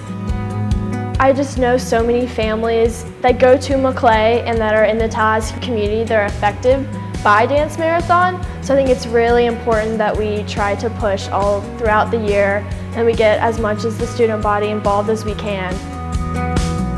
Dance Marathon has given me a chance to work with many different students and serve as a leader in McClay but also in the community.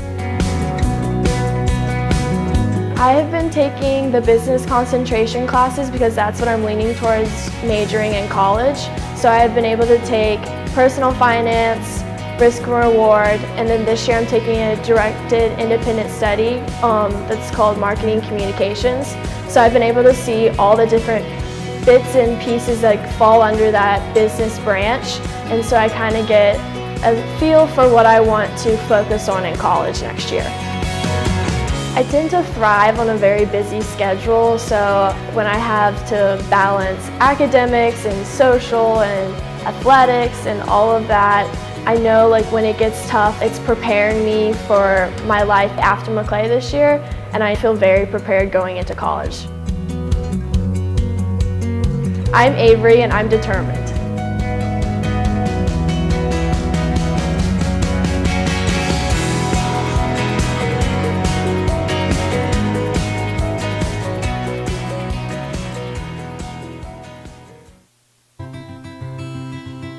I am Eric Phipps. I started at McClay early 2000s, sometime in pre-K. I live on a dirt road kind of out in the woods, and I've always kind of enjoyed being in nature and interacting with it. I've always wanted to make change, I guess. Biology seems like a field that would be really rewarding, and also I find it very interesting. I've found it interesting since 9th grade. McClay does have a band. It's nice to be able to participate and play the trumpet because I love doing that. Although it is also nice to be able to conduct. I love jazz. Eric started in band in the 5th grade. He started on the trumpet and he has loved music ever since and has stayed with the band program ever since. And as he has developed, he has become more of a leader in the band, and the last 2 years he has become my student director. And what the student director does is to lead the jazz ensemble. It's kind of hard to rein everybody in, especially when there's a student conductor, so you have to kind of be firm, and I guess I've learned how to do that. I've definitely grown since I started doing that, and I've learned more communication and leadership skills. I love Mr. Norman. He kind of teaches you more how to think than write, because not like he teaches you how to think, but he teaches you how to think for yourself. Basically, he teaches you that no piece of literature has one single meaning and you can interpret it however you'd like. And I think that's a really cool idea, something I learned in his class that I've never learned before. Something that's a recent interest, but I really, really want to do now is architecture. I'm going to college for engineering. That's the plan. And I really, really enjoy designing and building things. I have a lot of interests. I don't know which one I want to do, but currently I'm thinking about architecture. At McClay, I've learned to respect my teachers and all the faculty and all the students around me, and I think that's probably the biggest takeaway. I'm Eric, and I'm inspired.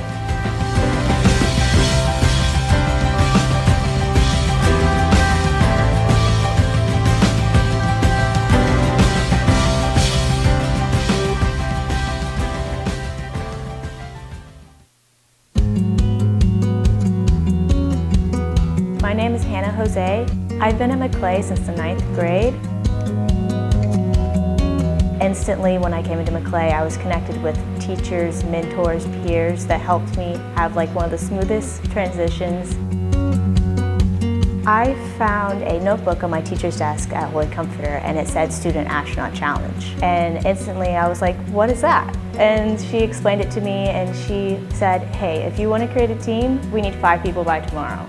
And so I asked a bunch of my friends from different grade levels, and we had a team by the next day. And when I came to McClay and found that there wasn't a Student Astronaut Challenge, I knew that I had to get this program started. So when I competed in the middle school, I just remember loving it and wanting to learn more and wanting to know more. And so getting to help the middle schoolers really inspires me to continue what I'm doing. I just see them light up, and it's been an incredible experience because we're working together and they look up to me, but I am also looking for them for inspiration.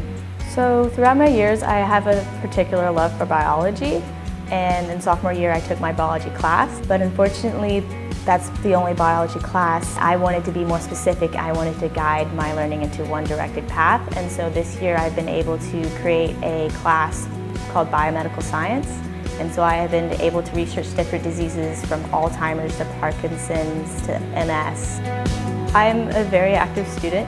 I play a lot of sports after school, and so that requires a lot of time management, but fortunately the teachers and all my coaches work with me and understand that all the students here are so active and so involved in many different things. McClay is a really challenging school, but that has ultimately led me and challenged me to become the best student I can be.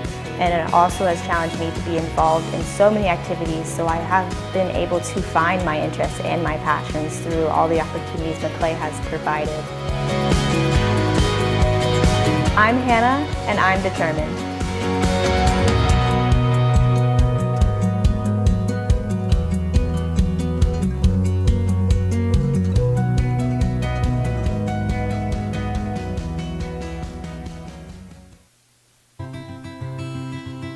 I'm Hunt Dyson. I started at McClay in kindergarten. I came from Faith Preschool. It's been really fun. I've enjoyed it a lot, especially going into high school. Like, I had that group of friends that I've known my entire life, and then I also got to meet a bunch of new people from coming outside. I started out just as a writer sophomore year. I had heard that my friends Emily Dudley, Ellie Castillo, and Rachel Stockel wanted to make the paper. So I contacted Mr. Normant, who redirected me to Mrs. Mayer, and they said I could come on as a writer. So I wrote, I think, a couple of articles for the newspapers. It just got to start up. And then Will became student council president, so they needed a sports editor. So junior year, last year, I stepped in as sports editor, which was really rewarding. I want to say APUSH was probably my favorite class. I didn't think it would be. I've never been a big history guy, but that was a really, really fun class just because it went a little bit more in depth than I thought it would have gone, and it was just kind of cool to see the broad concepts that I learned as a little kid and then go a little bit more in depth as to why those things happen. I really enjoyed, honestly, all of them. They're all really passionate. I would say Mr. Norman's up there just because of how passionate he is about it. Dr. Bevan too. I had Dr. Bevan for the first time this year, but just how passionate he is about teaching it. If he reads a good line or something in Hamlet, he'll kind of slam his book on the table and just be like, wow, that was an amazing line, isn't that awesome? So it's really nice being able to learn from teachers who are super passionate and then can kind of relay that on you, because it's palpable almost. It's just in the air, you're able to feel it. In 5 years, hopefully in grad school. I don't know what I want to major in, but I know after undergrad, I want to get my Juris Doctor degree and MBA, get that joint degree. And then as far as the job goes, I don't know. I think public relations would be pretty cool. Over the summer, I job shadowed a public relations firm, and I got a lot out of that. So hopefully interning and working on getting my graduate degrees.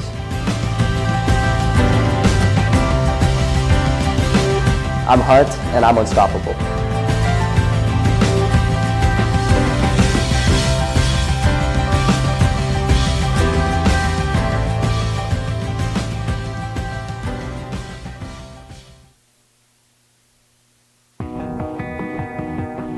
I think in lower school and middle school I didn't really appreciate it as much just because it was school.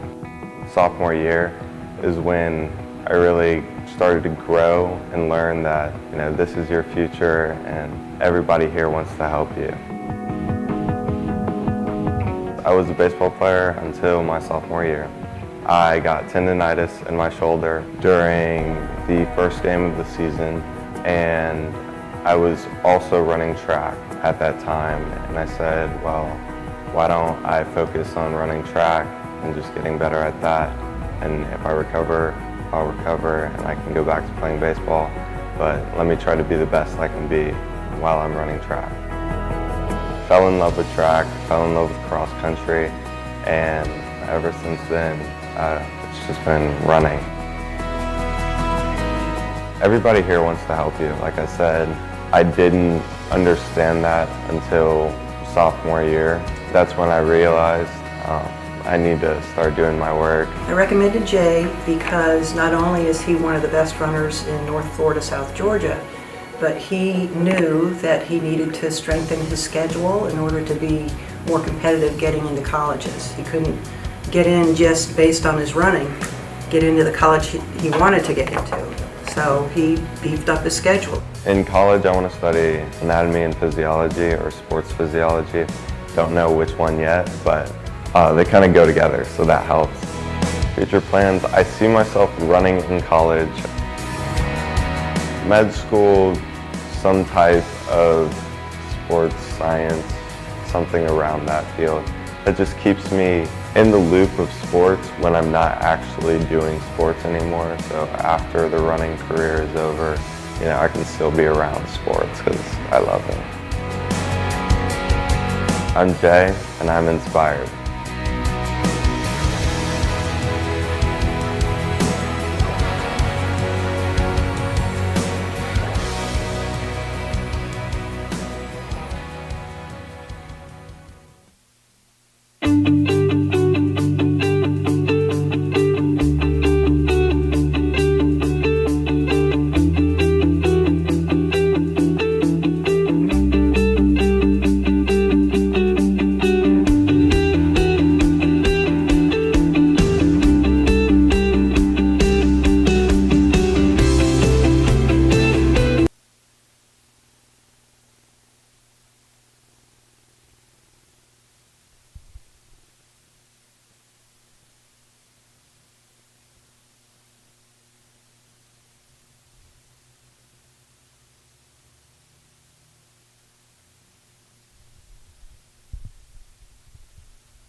All right, checking back in from the halftime break. Marauders trailing 17-38.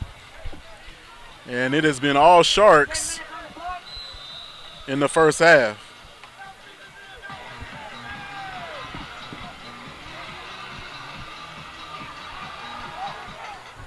Kick is up and on its way. Fielded cleanly by the Marauders, where they will take over 1st and 10 on their own 20-yard line. Mark, let's see what they do this second half. See if we're gonna have a start off. I think they only got 10-minute quarters coming up. Yeah, we'll see if we can try to speed this thing along. It's been one of the longer preseason games we've been a part of. So we will have 10-minute quarters here in the second half. And let's see how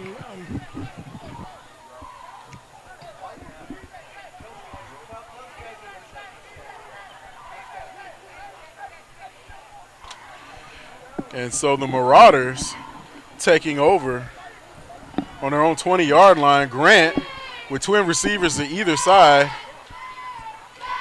will be from the shotgun. Grant drops back, flushed out of the pocket, finds a man on the outside, tries to shake a defender before he is rushed out of bounds after a nice pickup. Grant really using his awareness to find the open receiver, turning it into positive yardage. Port St. Joe sent 4 defenders. I think that was a late hit out of bounds.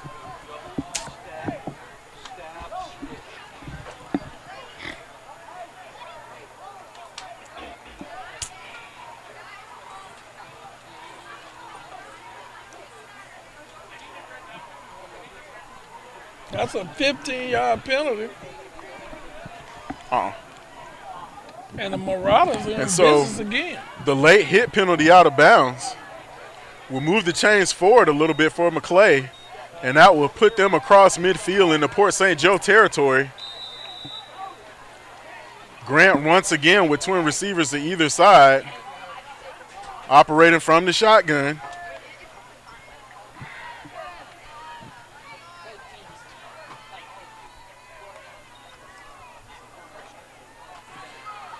And he's going to be dropped.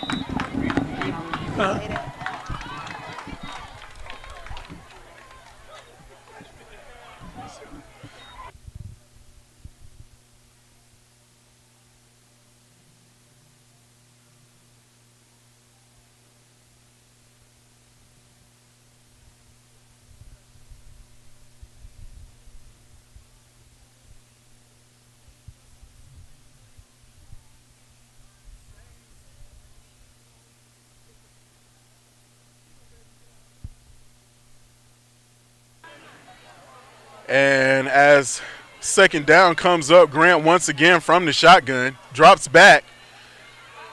Swing pass is going to be swarmed by a host of Sharks for a loss.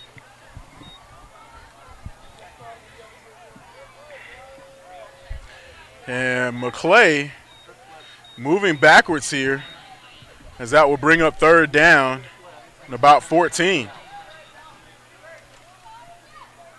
10-minute quarters here in the second half. Wider, Caleb. Wider, Caleb. As the clock runs down to about 8 minutes and 25 seconds here. Three receivers to the bottom of your screen. Grant once again from the shotgun, lone back in the backfield.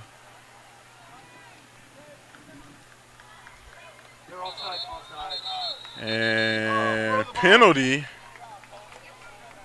will be assessed here, as it looks like we have a false start against the Marauders.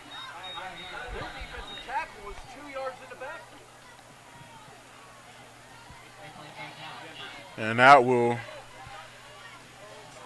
redo third down, but not before losing about 8 yards. Excuse me, being backed up another 5 yards. That will bring up third and long. The Marauders really looking to open up the second half. Some positive gains here. And defense going to flush Grant out of the pocket, throwing across his body. Pass falls incomplete, and then we've got another flag on the play. You can't hold him like that, bro. You can't tackle him. Hell yeah, he tackled Grayson over here. Let him off the line. And so penalty will be assessed here on third down. It looks like McClay will get some of that yardage back on a defensive holding penalty against the Tiger Sharks. So defensive holding will be assessed. And that will bring up third down and 9.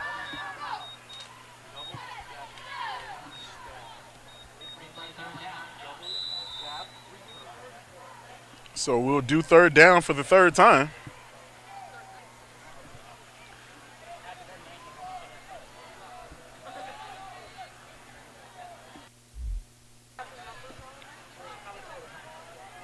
And Grant, with twin receivers either side, operate from shotgun. Man coming in motion. Grant takes the snap, drops back, looking for a receiver on the outside, and he's go! Had him, and the receiver dropped the pass. Had the opportunity to pick up a first down and just couldn't haul it in. You got to catch those. Yeah, those are crucial. It keeps the chains moving. So Marauders are going to line up, put their kicker on the field to punt.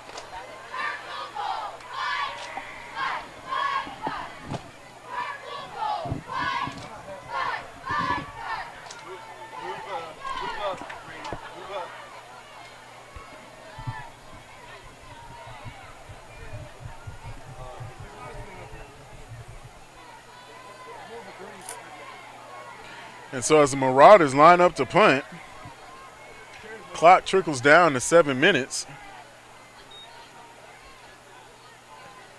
Kick is up and on its way.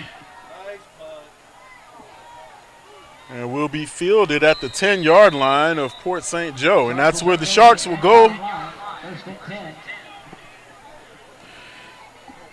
into their first series of the second half, leading 38-17.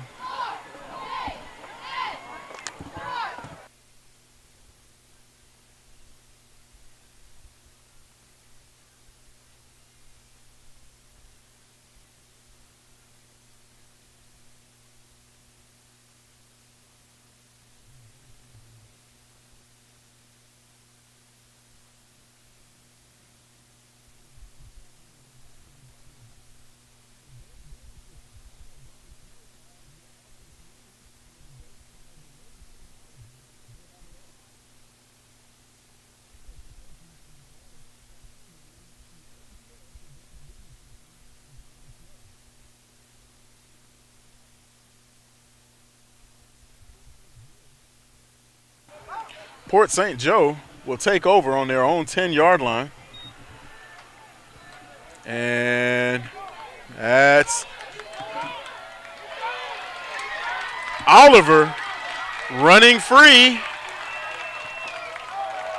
And the turf monster almost got him, but he's going to walk into the end zone on a 90-yard touchdown run. Marauders still looking for answers on the defensive side.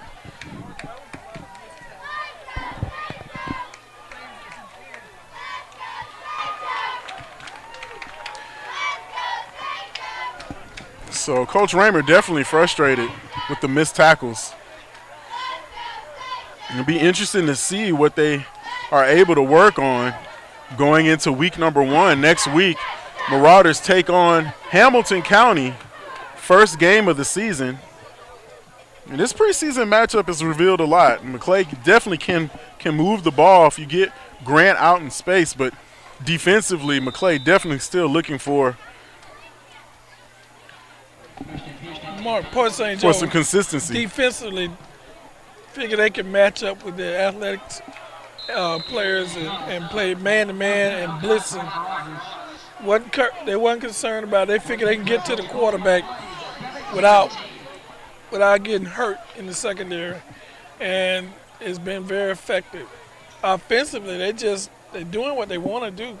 They're running the ball up the gut, and the Marauders just making a lot of missed tackles.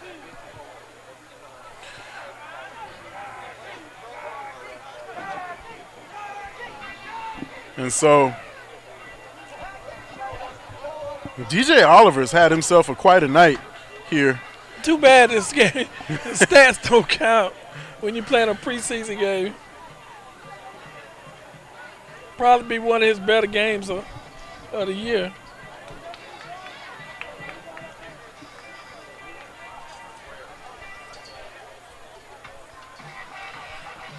And for Oliver, this may be the end of his night.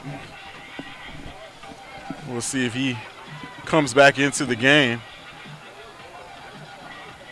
I think Coach Jones was concerned how the Marauders came out and scored 17 points in the second quarter. He wanted to put the game back, put the score up, and hopefully they can get some of these young guys an opportunity to play.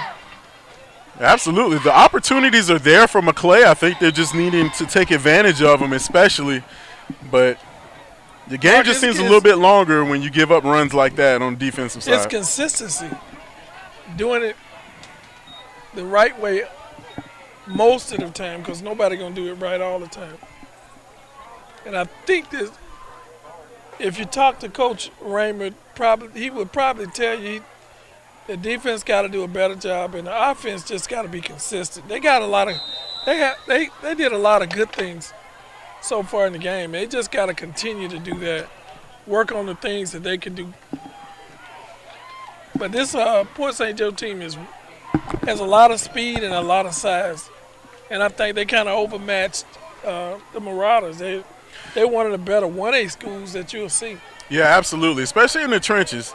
Definitely see the size differences, and the matchups on the line are definitely swinging in the favor of the Sharks. As McClay takes over, trips to the top of your screen. Grant once again operating from the shotgun, going to roll out, looking for a man outside, and he's got him.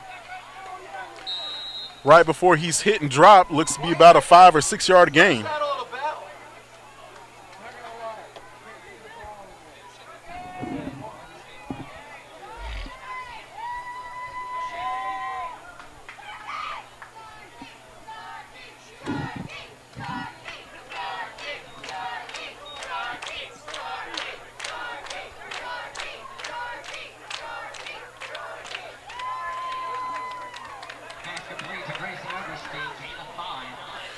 So Oberste on the reception is going to pick up 5 yards. And, you know, having Grant roll out has given McClay all their opportunities tonight when he's been outside of the pocket, finding receivers on the edge, looking for mismatches, has given them the advantage and has been responsible for most of their points, especially when he hooks up with Hutchin. And here we are again with trips to the top of your screen, Grant operating from the shotgun. And we're going to have flag on the play. I thought they wasn't keeping I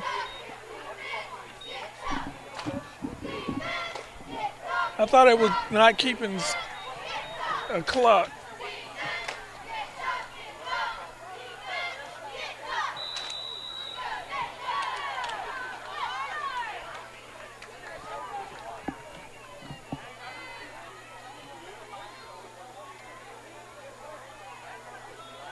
The Sharks got a lot of young guys in there, and probably the starters on Port St. Joe. So that'll bring up second and 10. The Grant rolls out, looking for a receiver down the middle of the field, and it's going to be too high.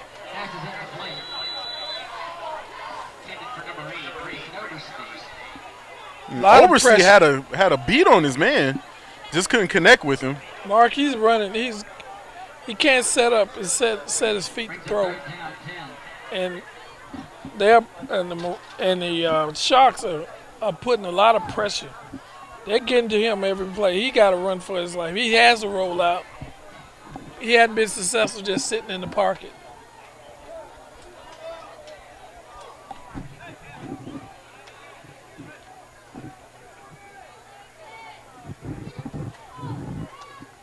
And so trips now to the bottom of your screen, and it's a handoff.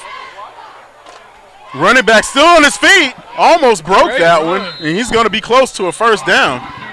A nice run.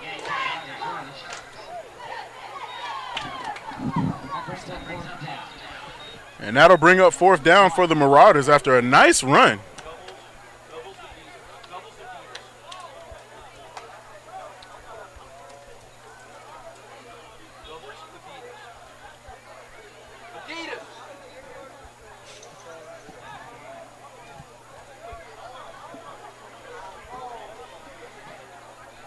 So McClay going to try to pick up the extra yard here. They might have it. And Port St. Joe a little too anxious.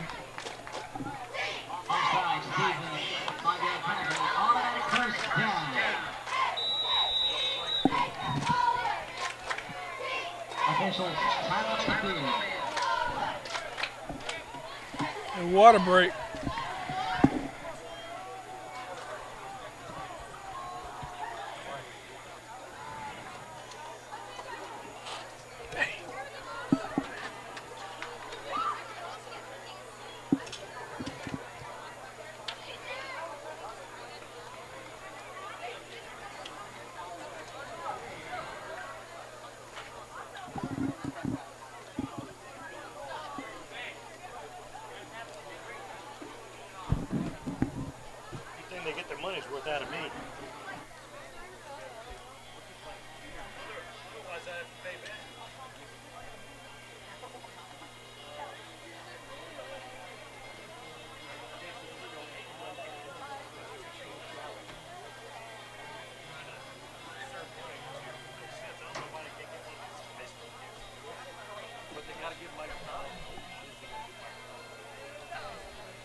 Coming back, McClay, Grant looking for the deep ball. Receiver was tangled up.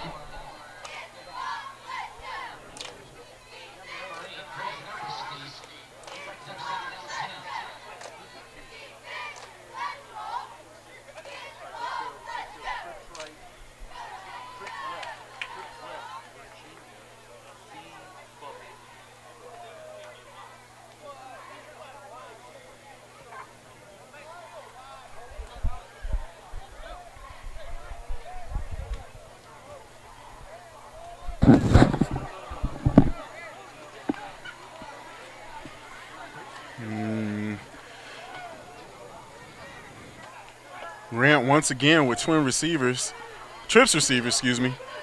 Dropping back to pass, looking deep, and just through the hands of the intended receiver. Croston was Nice the intended throw. receiver. Nice throw. Just got to pull it in. It's on the fingertips.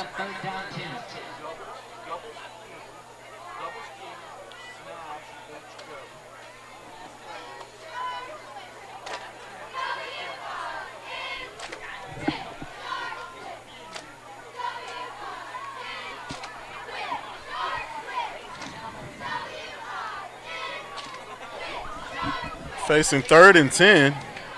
Marauders twins receivers on either side. And Grant, once again, the shotgun. Looking to the outside. And pass is complete. Finally made a connection there. It's been open all night. Just could. I guess if you keep going at it, you'll find it.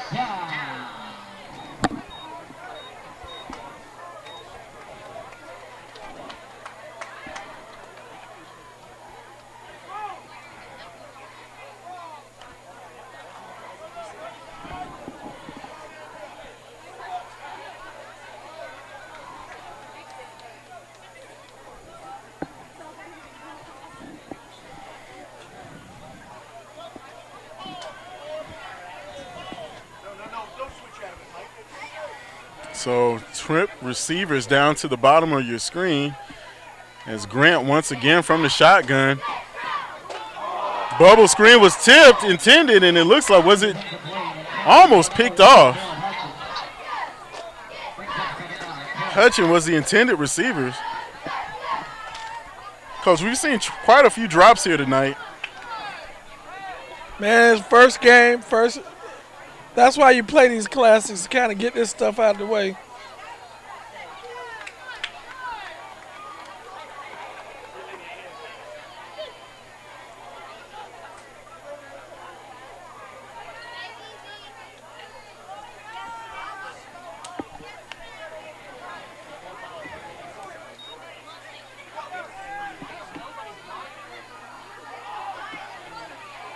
Ooh. Receiver was dropped brutally. Flag on the play.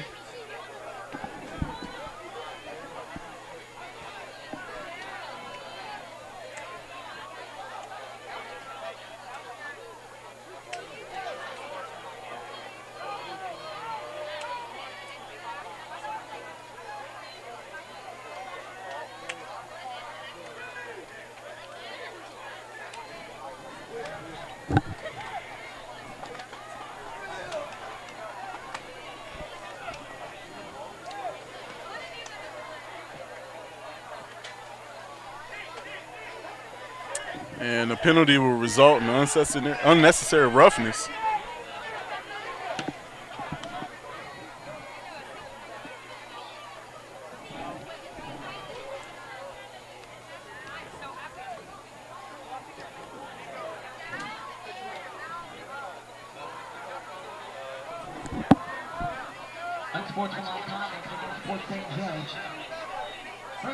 So the unsportsmanlike will give the Marauders a first down. Ball resting on the St. Joe 28-yard line. Grant drops back, There's another quick screen pass.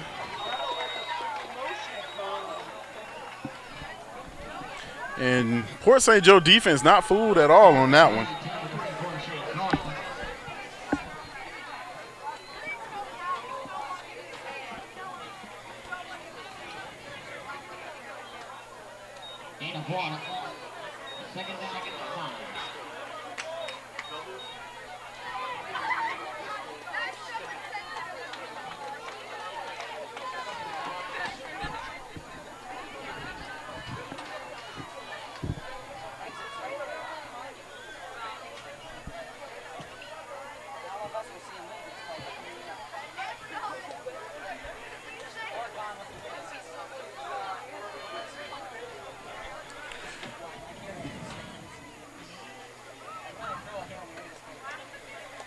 And so once again, Grant swing pass to the running back. And he did a good job. He stuck his foot in the ground and got north and south and got what he could. And that's going to bring up third down and about 8.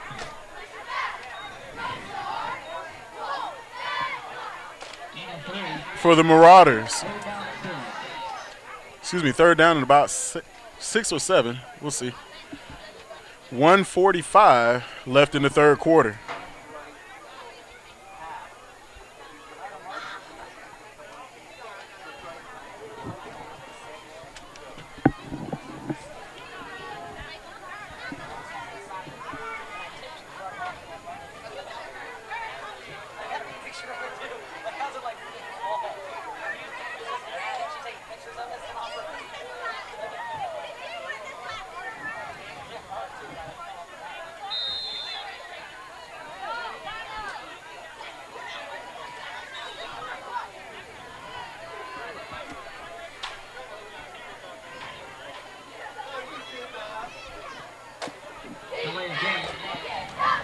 And that will be a delay of game penalty against the Marauders, as we're just at about a minute left in the third quarter.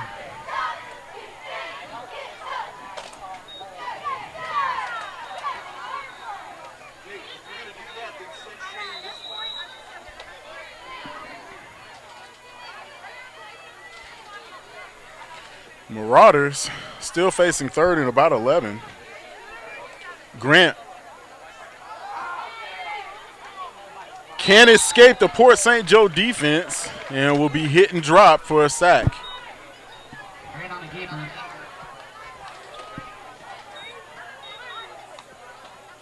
Fourth down.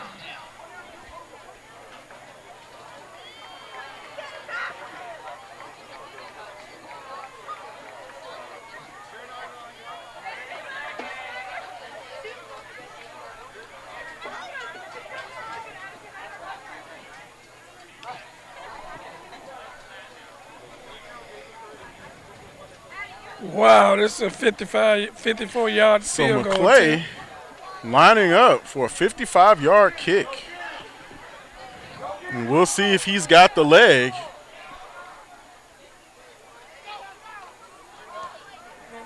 And that one looks like it's going to be short.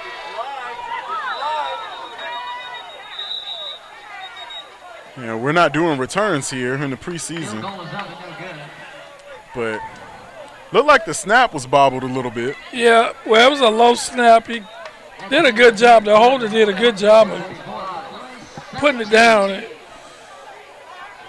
That would have been an amazing kick from 55 yards. For a kid in high school, that's tough. Yeah, we've only seen one of those.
And so Port St. Joe,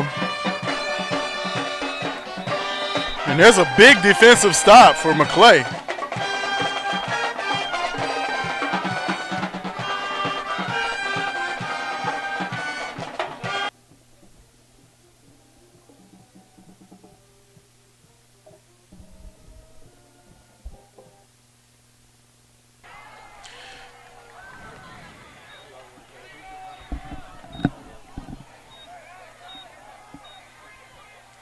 Marauders.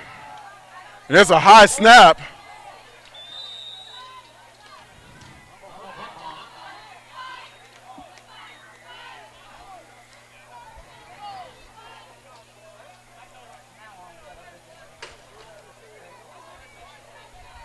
And Port St. Joe's going to be backed up deep in their own territory on the errant snap. 9:01 left to go in the ball game. Port St. Joe 44, McClay 17, and we've seen some flashes of McClay offense and a few defensive But the key to plays success this season going to be how well that defense plays.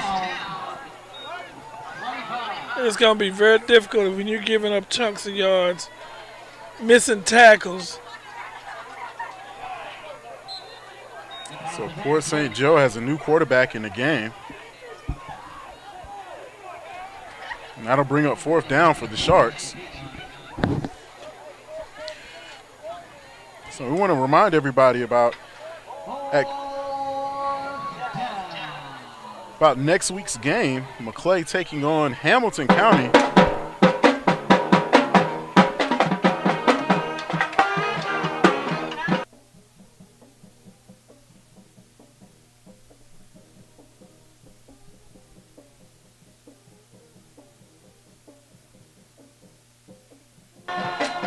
Punt will be fielded at the 40-yard line by McClay, and that's where they will take over and go to work.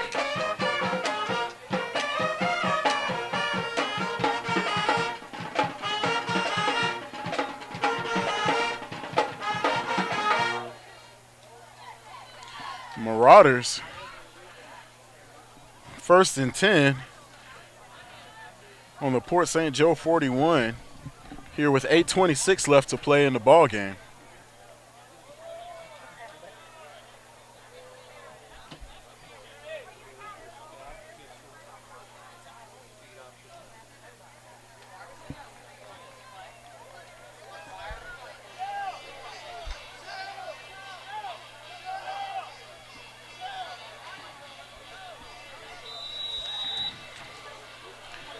So we want to give a special shout out to Brown's Refrigeration. Please see Jake Brown for all of your commercial and residential refrigeration needs. Also to Advanced Business Systems. Contact Brian Snow for all of your office needs, whether basic or the latest technology. They have it all. That's Brian Snow with ABS Advanced Business Systems.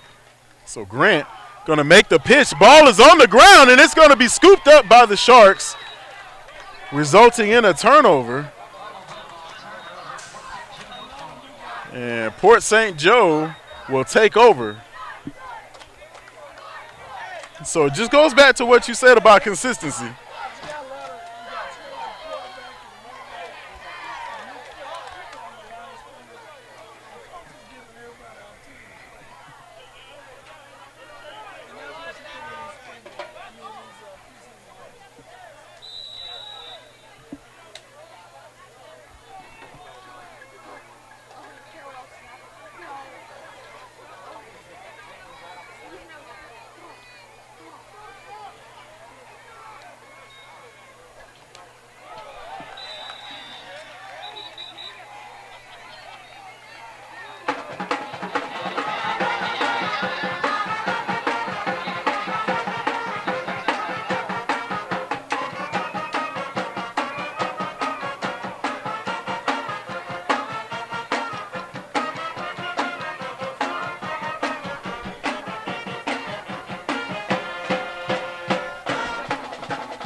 Number 5, Zion G on the stops.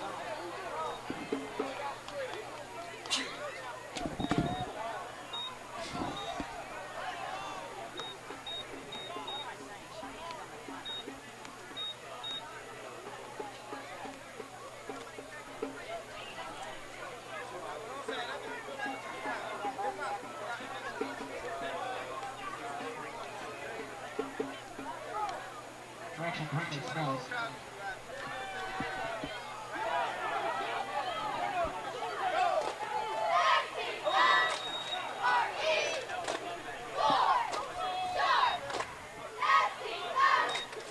Shelby Hill on the Marauder stops.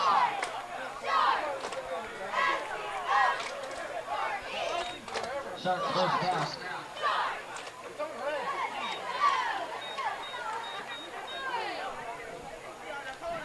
Seven minutes remaining in regulation.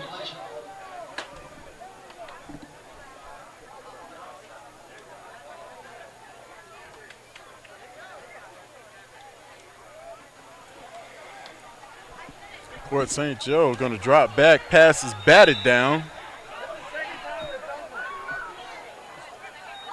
Shane Stewart drops down the pass.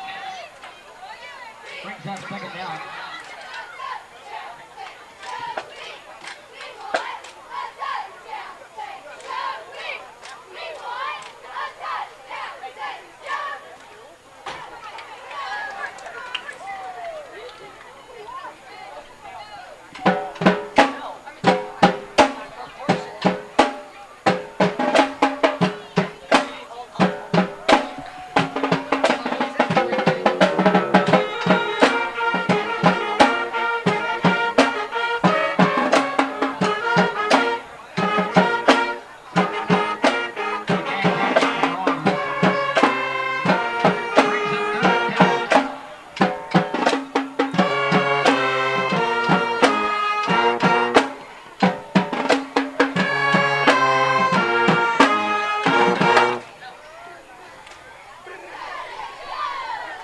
Port St. Joe's going to drop back, looking for a receiver, and the pass is going to be dropped.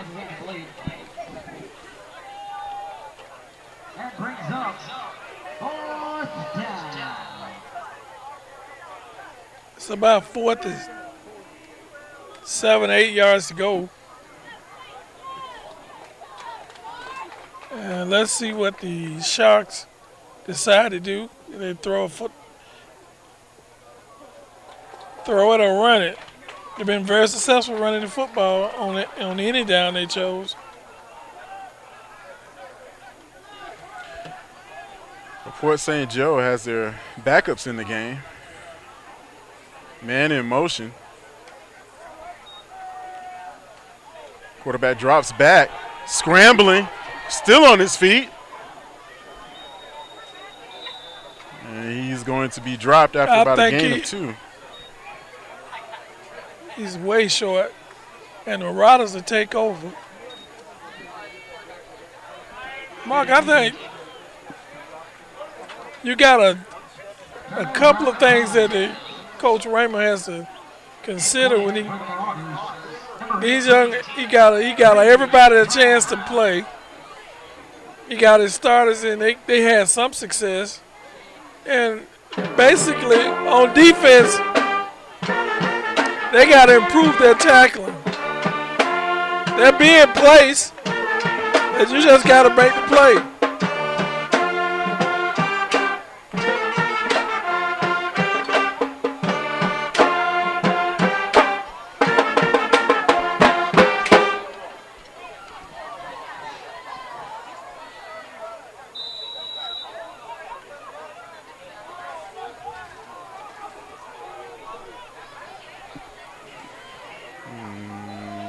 McClay is going to pick up about 3 or 4 on that one.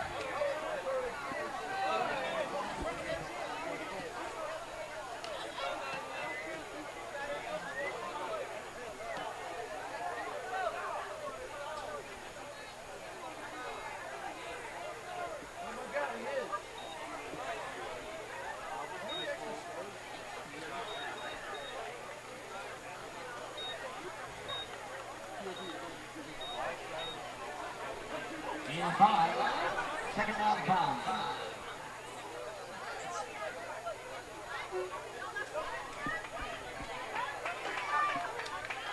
5:48 left in the ball game.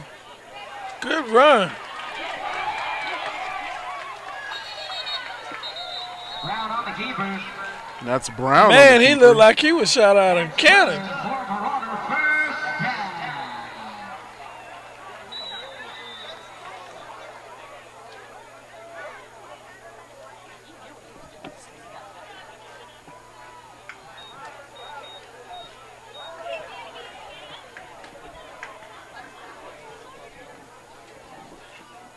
A lot of these young men, a lot of them haven't gotten a game speed together. They, I see more people with their hands on their hips, and it might have something to do with the length of the football game, but it's everybody's playing. Nobody should go home sad. At least I got to play.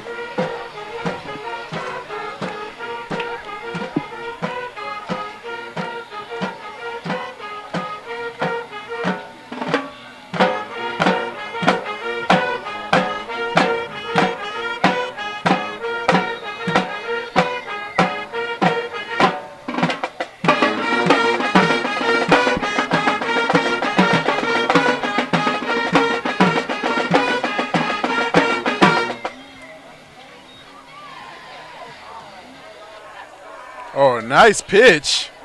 And he's got the edge.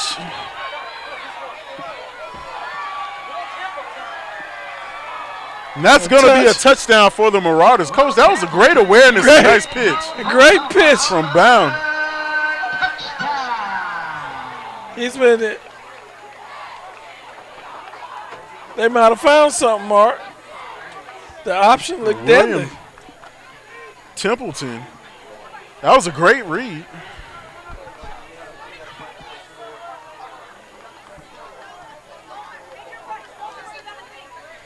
As McClay tacking on some extra points here late in the ball game. 5:24 left to go. They got a reason to watch the film now, Mark. Oh yeah, absolutely. When you put Brown points was bottled up. Looked like he was going down, and he saw Templeton on the outside, and he just pitched it to him. Mark, I guess when they watch the film, they're gonna speed through the first quarter and say, "Hey." Some bright spots for the Marauders is their kicking game look to be on point. If they get in a close game, they got opportunities because the kicking game looks it looks like they can depend on that. Absolutely, I think that's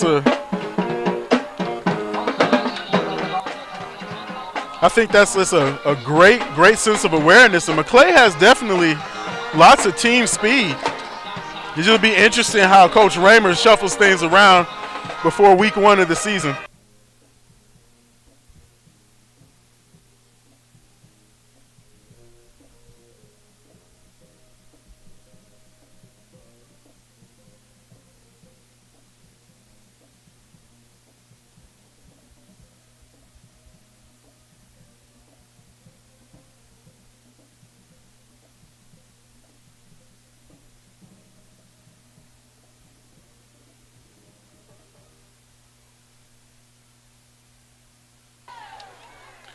So McClay will kick it away.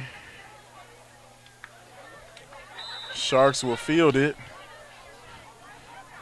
And we'll take over 1st and 10 from their own 20.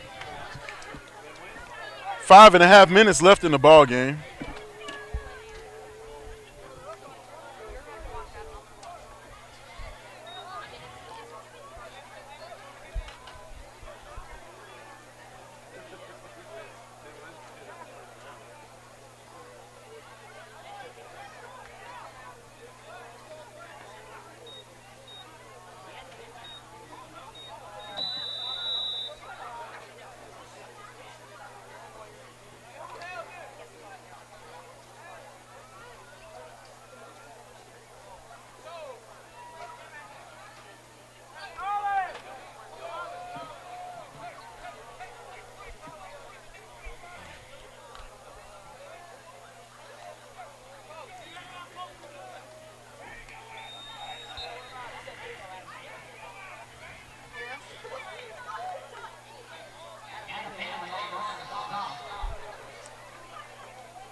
We look like we got young on young out here.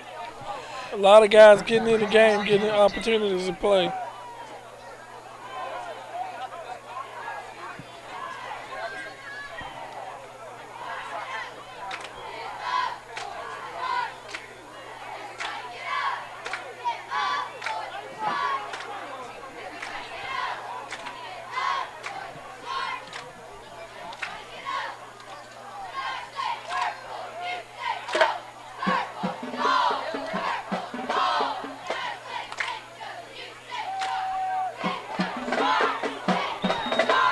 Nice design of a play.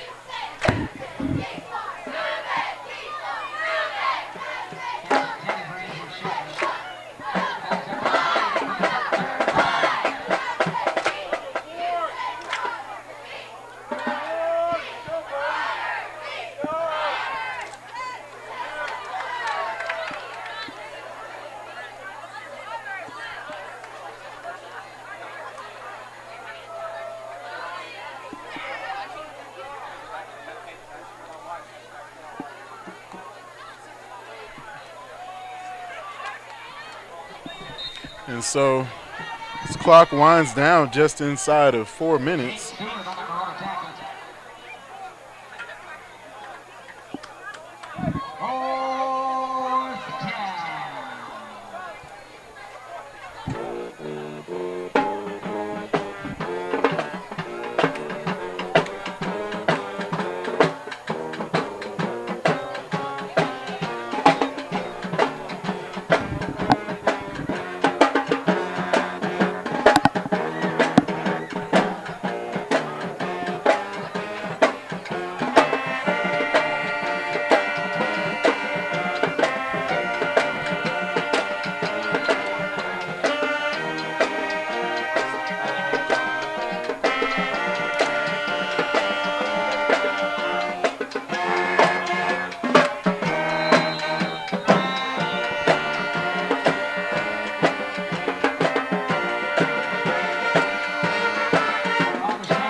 So there's another end around run.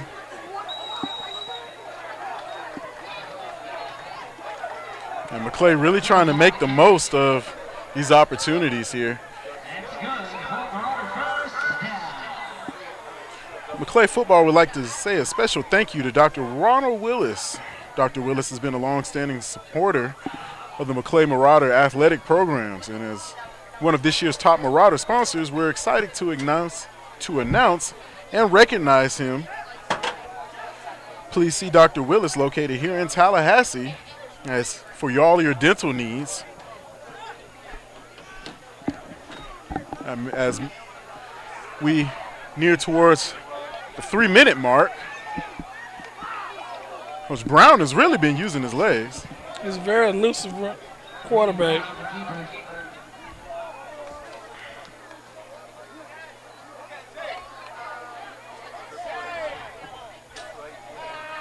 I also want to call out Accentria Insurance, the top Marauder sponsor of the football program, Accentria Insurance. If you have insurance needs, please see Nathan Marks at Accentria Insurance here in Tallahassee, and also on the web at www.accentria.com.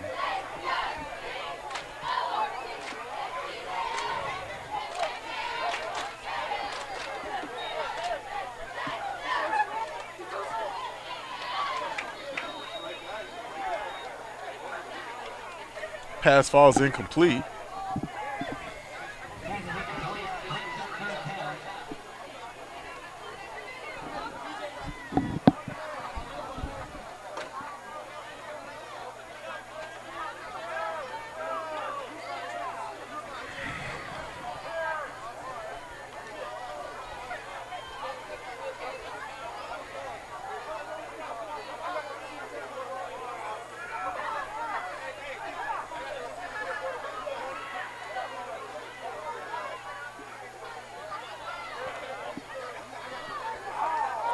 Great move by Brown, elude the defender, and he takes a hit, but not before picking up the first down.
Yeah, Brown really led this drive with his legs and looked excellent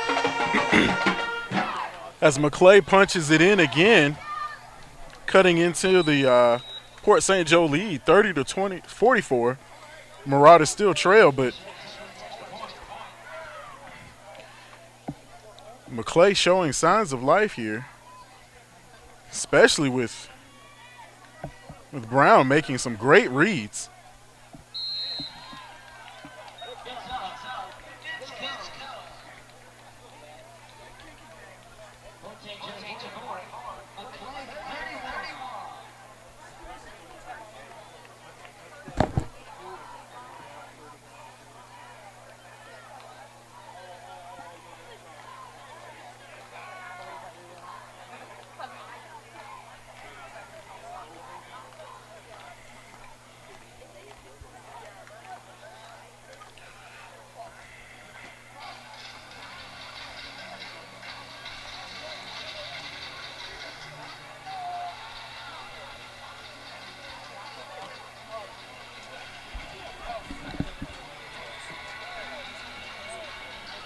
Not for a preseason game.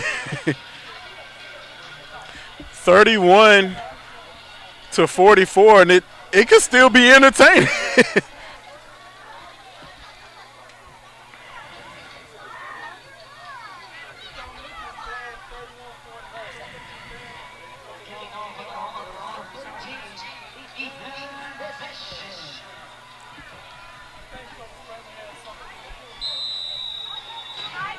I think he has something to build on, Mark. With kid, they come back putting up 31 points, and even though the game isn't over yet, this is still pretty. I think if you erase the first, the first 15 minutes, the players gonna tell coach, look, man, we came back. we just didn't get all the way back.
Port St. Joe keeping it on the ground here, not wanting to give the ball back to the Marauders.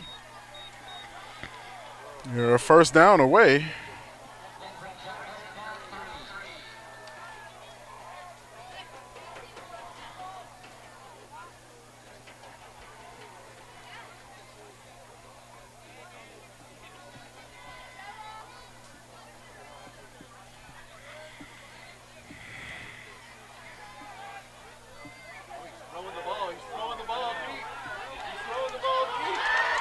And all alone.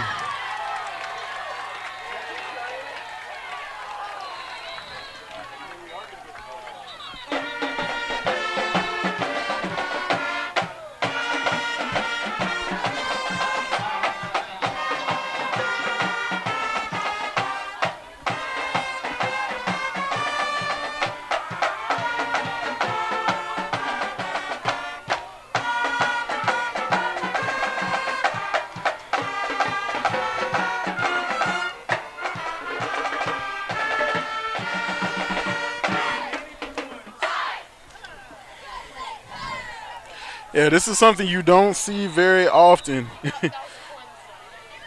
That's 81 points combined in a preseason game.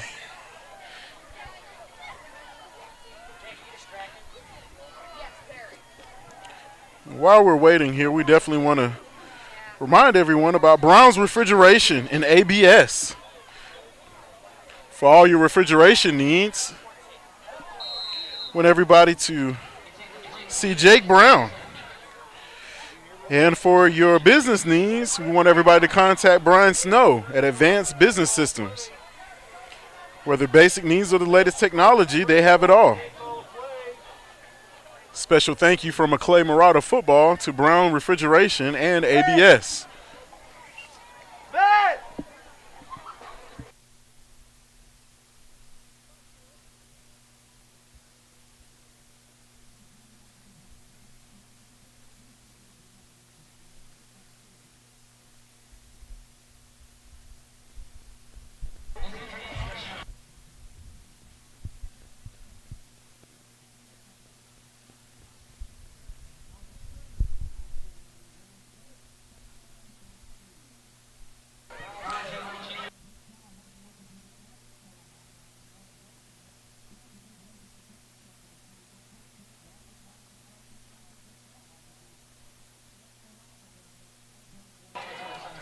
And so with 30 seconds left, McClay will drop back to receive.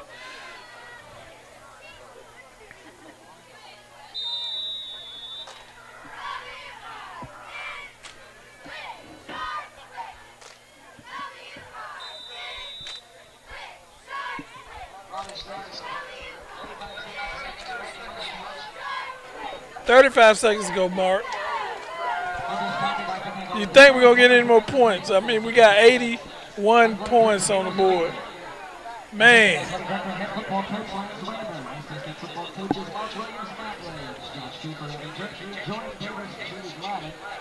So Marauders are going to try and see what they can get out of these last 30 seconds here. And I think there's definitely some highlights on offense for McClay. Just defensively, definitely need to find some answers. I don't think Coach is too happy with defense. When you give up 50 points,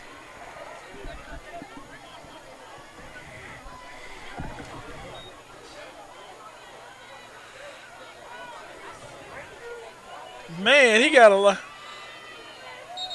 And Brown once again using his wheels to eat up some yardage here. That's good. It's Marauder first down. Fans, remember to be here next Friday at Crenshaw Field as the Marauders take on Hamilton County at 7:30 p.m. Don't miss the top ticket in town.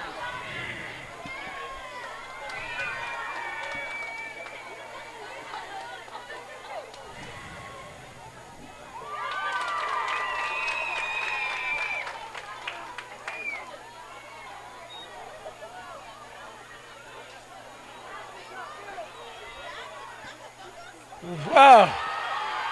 Great throw and catch.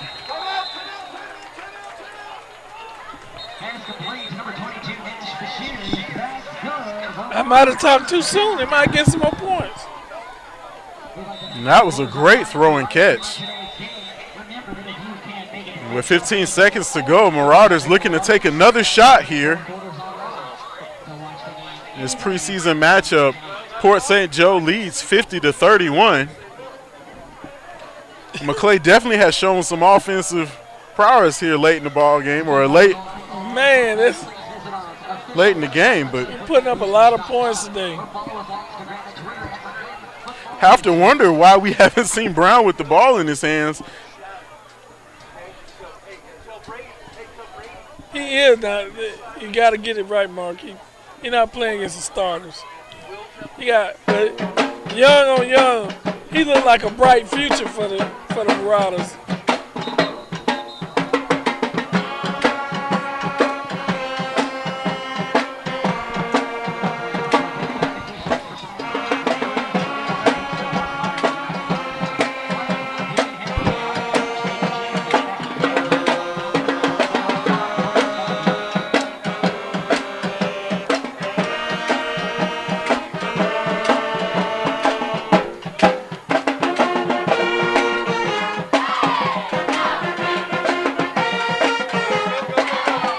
Goes again. He scored. He scored again. Touchdown, Marauder. 4 seconds. With 1 second remaining. Man, he got a lot at the end of the game. How about that? Poor kid. He can watch it. He can watch it on YouTube for 4 quarters online. That's right. How about that? That's how you want to end the preseason game. I don't know if they're going to let them kick the extra point. And not that they need to. And I think that'll do it. Man, what a fantastic way to end this. That was exciting. That 4 quarter. Wow.